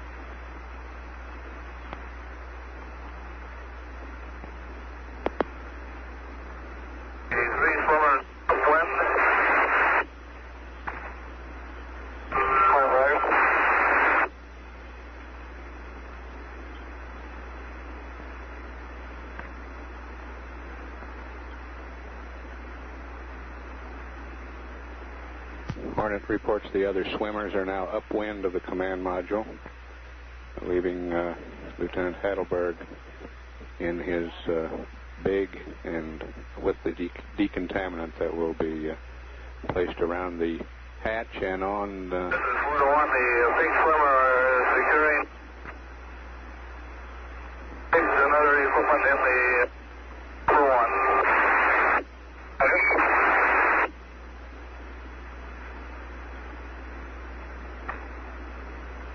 4-1, Big Swimmer is transferred to Tango Biggs.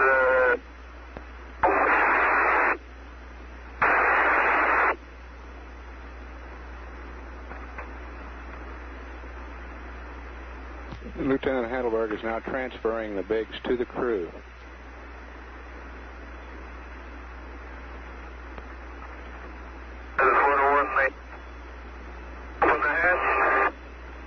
Hornet now estimates they are 4 3/4 miles away from the spacecraft.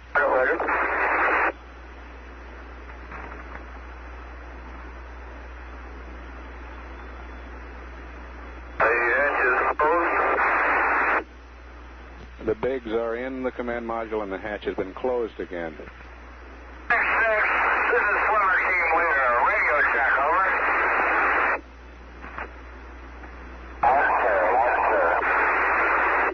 Swim Team Leader, read you the same, over.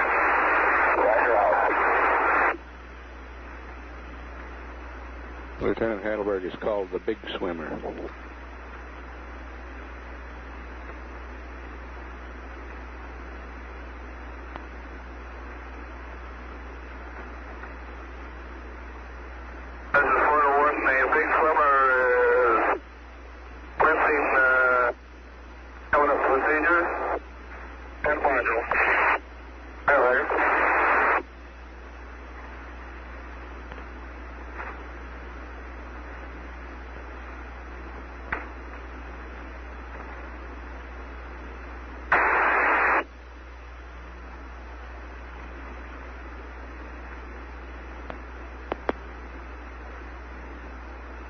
The big swimmer is now spraying the hatch area and the top deck and around the hatch on the command module with a decontaminant.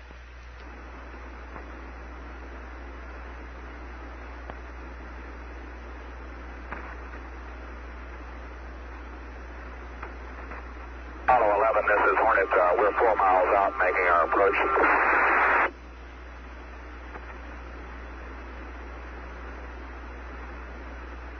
There's Onyx exit this time.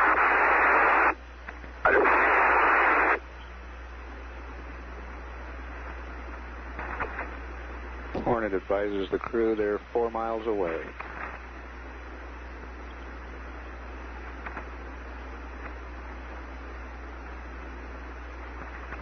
This is 4 to 1. The big swimmer has left the flotation tower and is now in raft number 1. Point ready.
This is 4 to 1. The big swimmer is still in raft number 1.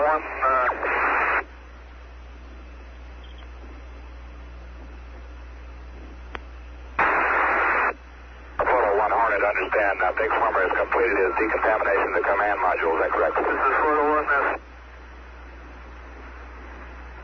commits decontamination and then he went for 1.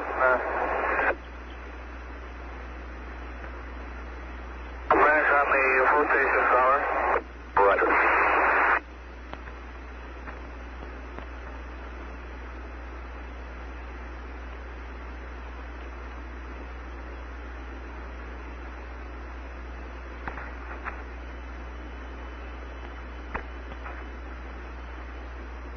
Photo 1 Hornet, I passed from Pacific Chief. You are cutting out. You may be releasing your key too early on transmissions. Over. This is 4 to 1. Roger. Hornet reports it was 13 miles from the aim point at Splash. The carrier was 13 miles from the aim point at Splash.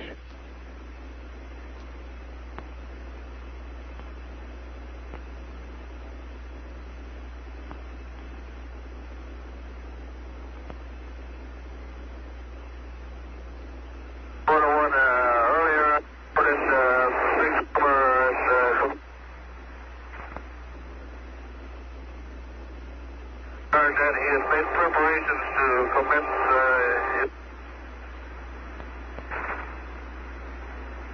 Roger.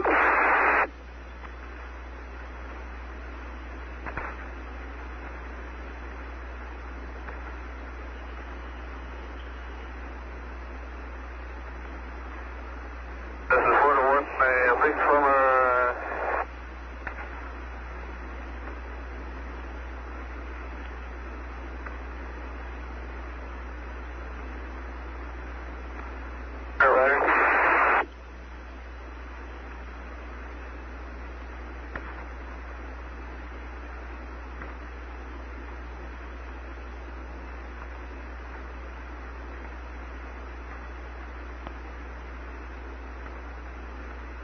The big swimmer is reported communicating with the astronauts by visual hand signals through the hatch window.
First astronaut is now emerging.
Astronaut number 2 coming out the hatch now.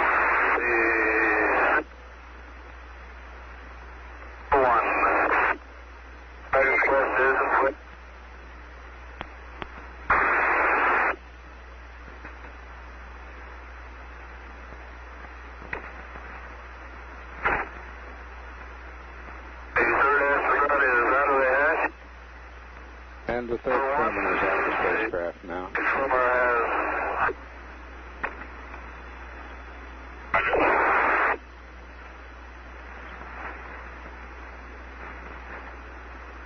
Hatch is closed and secured.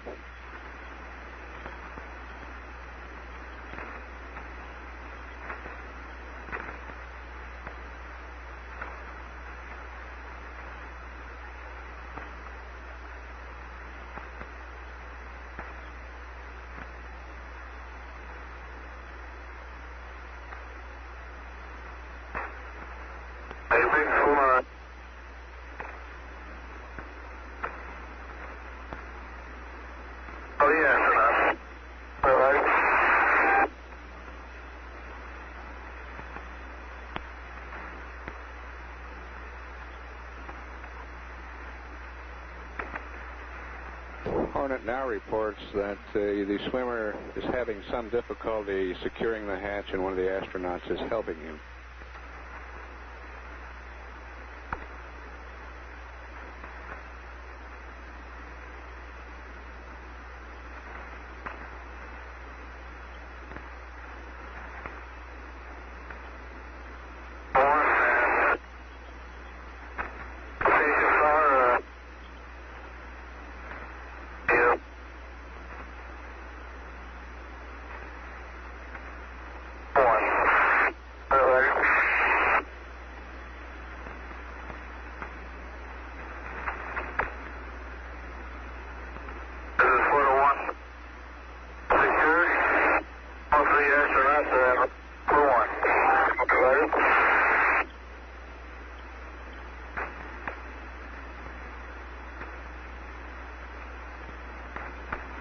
hatch is now reported secured.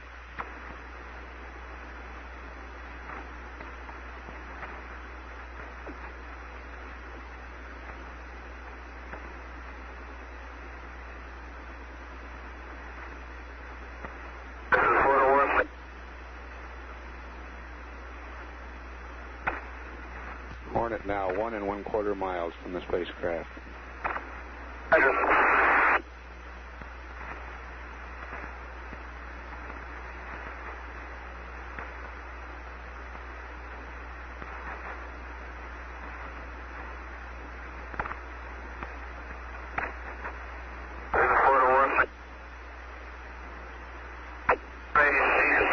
On the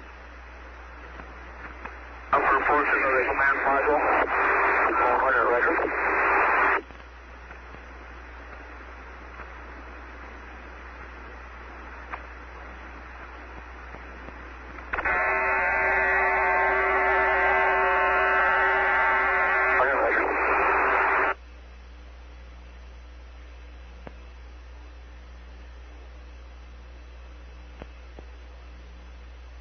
And Lieutenant Heidelberg spraying decontaminant around the hatch.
And the swimmer now scrubbing down the command module with the decontaminant.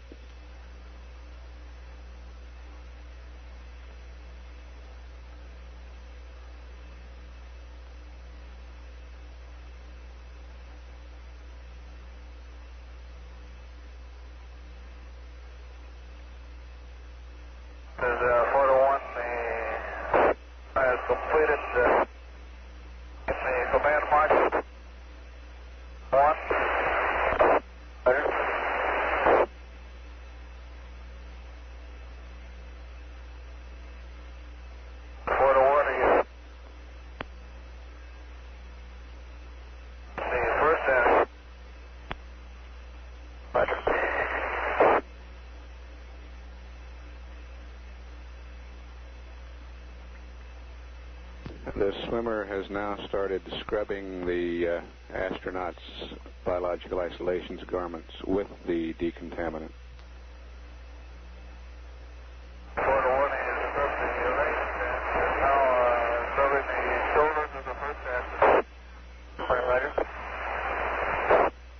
Hornet estimates distance 3/4 of a mile now.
the first astronaut has been scrubbed down, and the swimmer has started decontamination processes on the big of the second astronaut.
Down on the second astronaut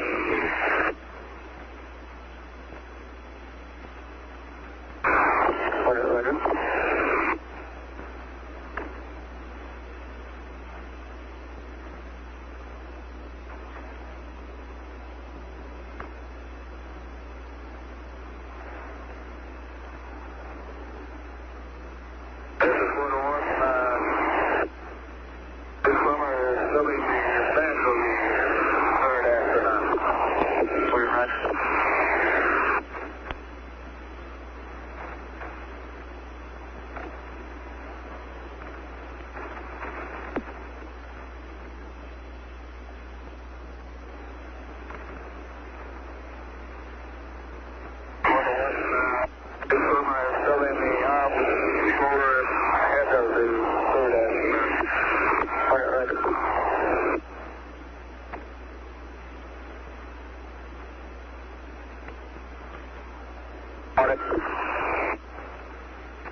Everyone, Hornet, you cut out big. Hornet, this is Airbus. He says, stand by for a call from the recovery surgeon. Roger. This is 4-1. The third astronaut has been structured. The first and second astronaut are restarting the big summer. Ready?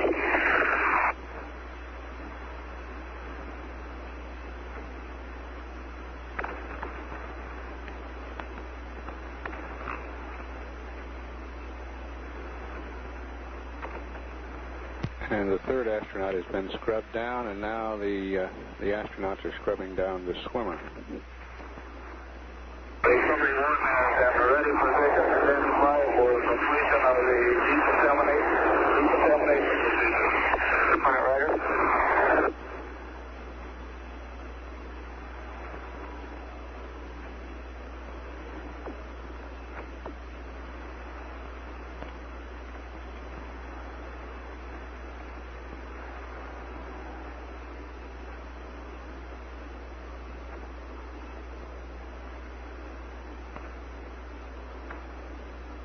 This is 4-1.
The other swimmers will now proceed to the command module. It has been decontaminated, and the swimmers will remain on their scuba air. Photo 1 Hornet requests you reconfirm that they are decontaminating raft number 1. Photo 1, that is affirmative. They are decontaminating raft number 1. That is to the full station. This is Hornet, right drop.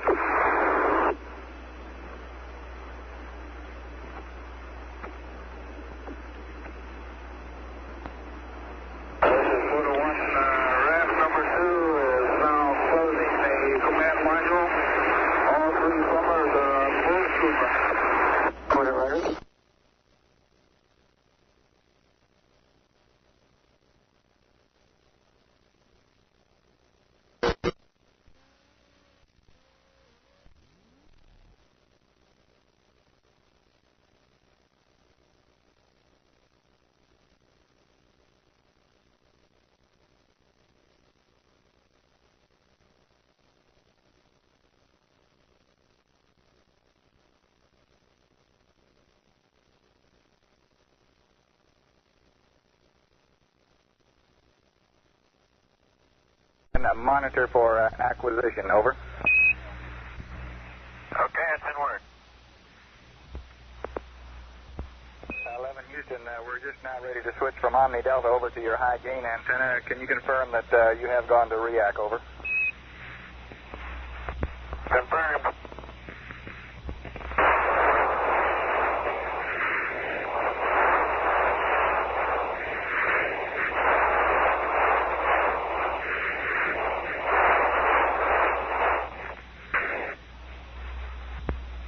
Looks real good, Mike. Looks like it picked up about 30 dB on the signal strength.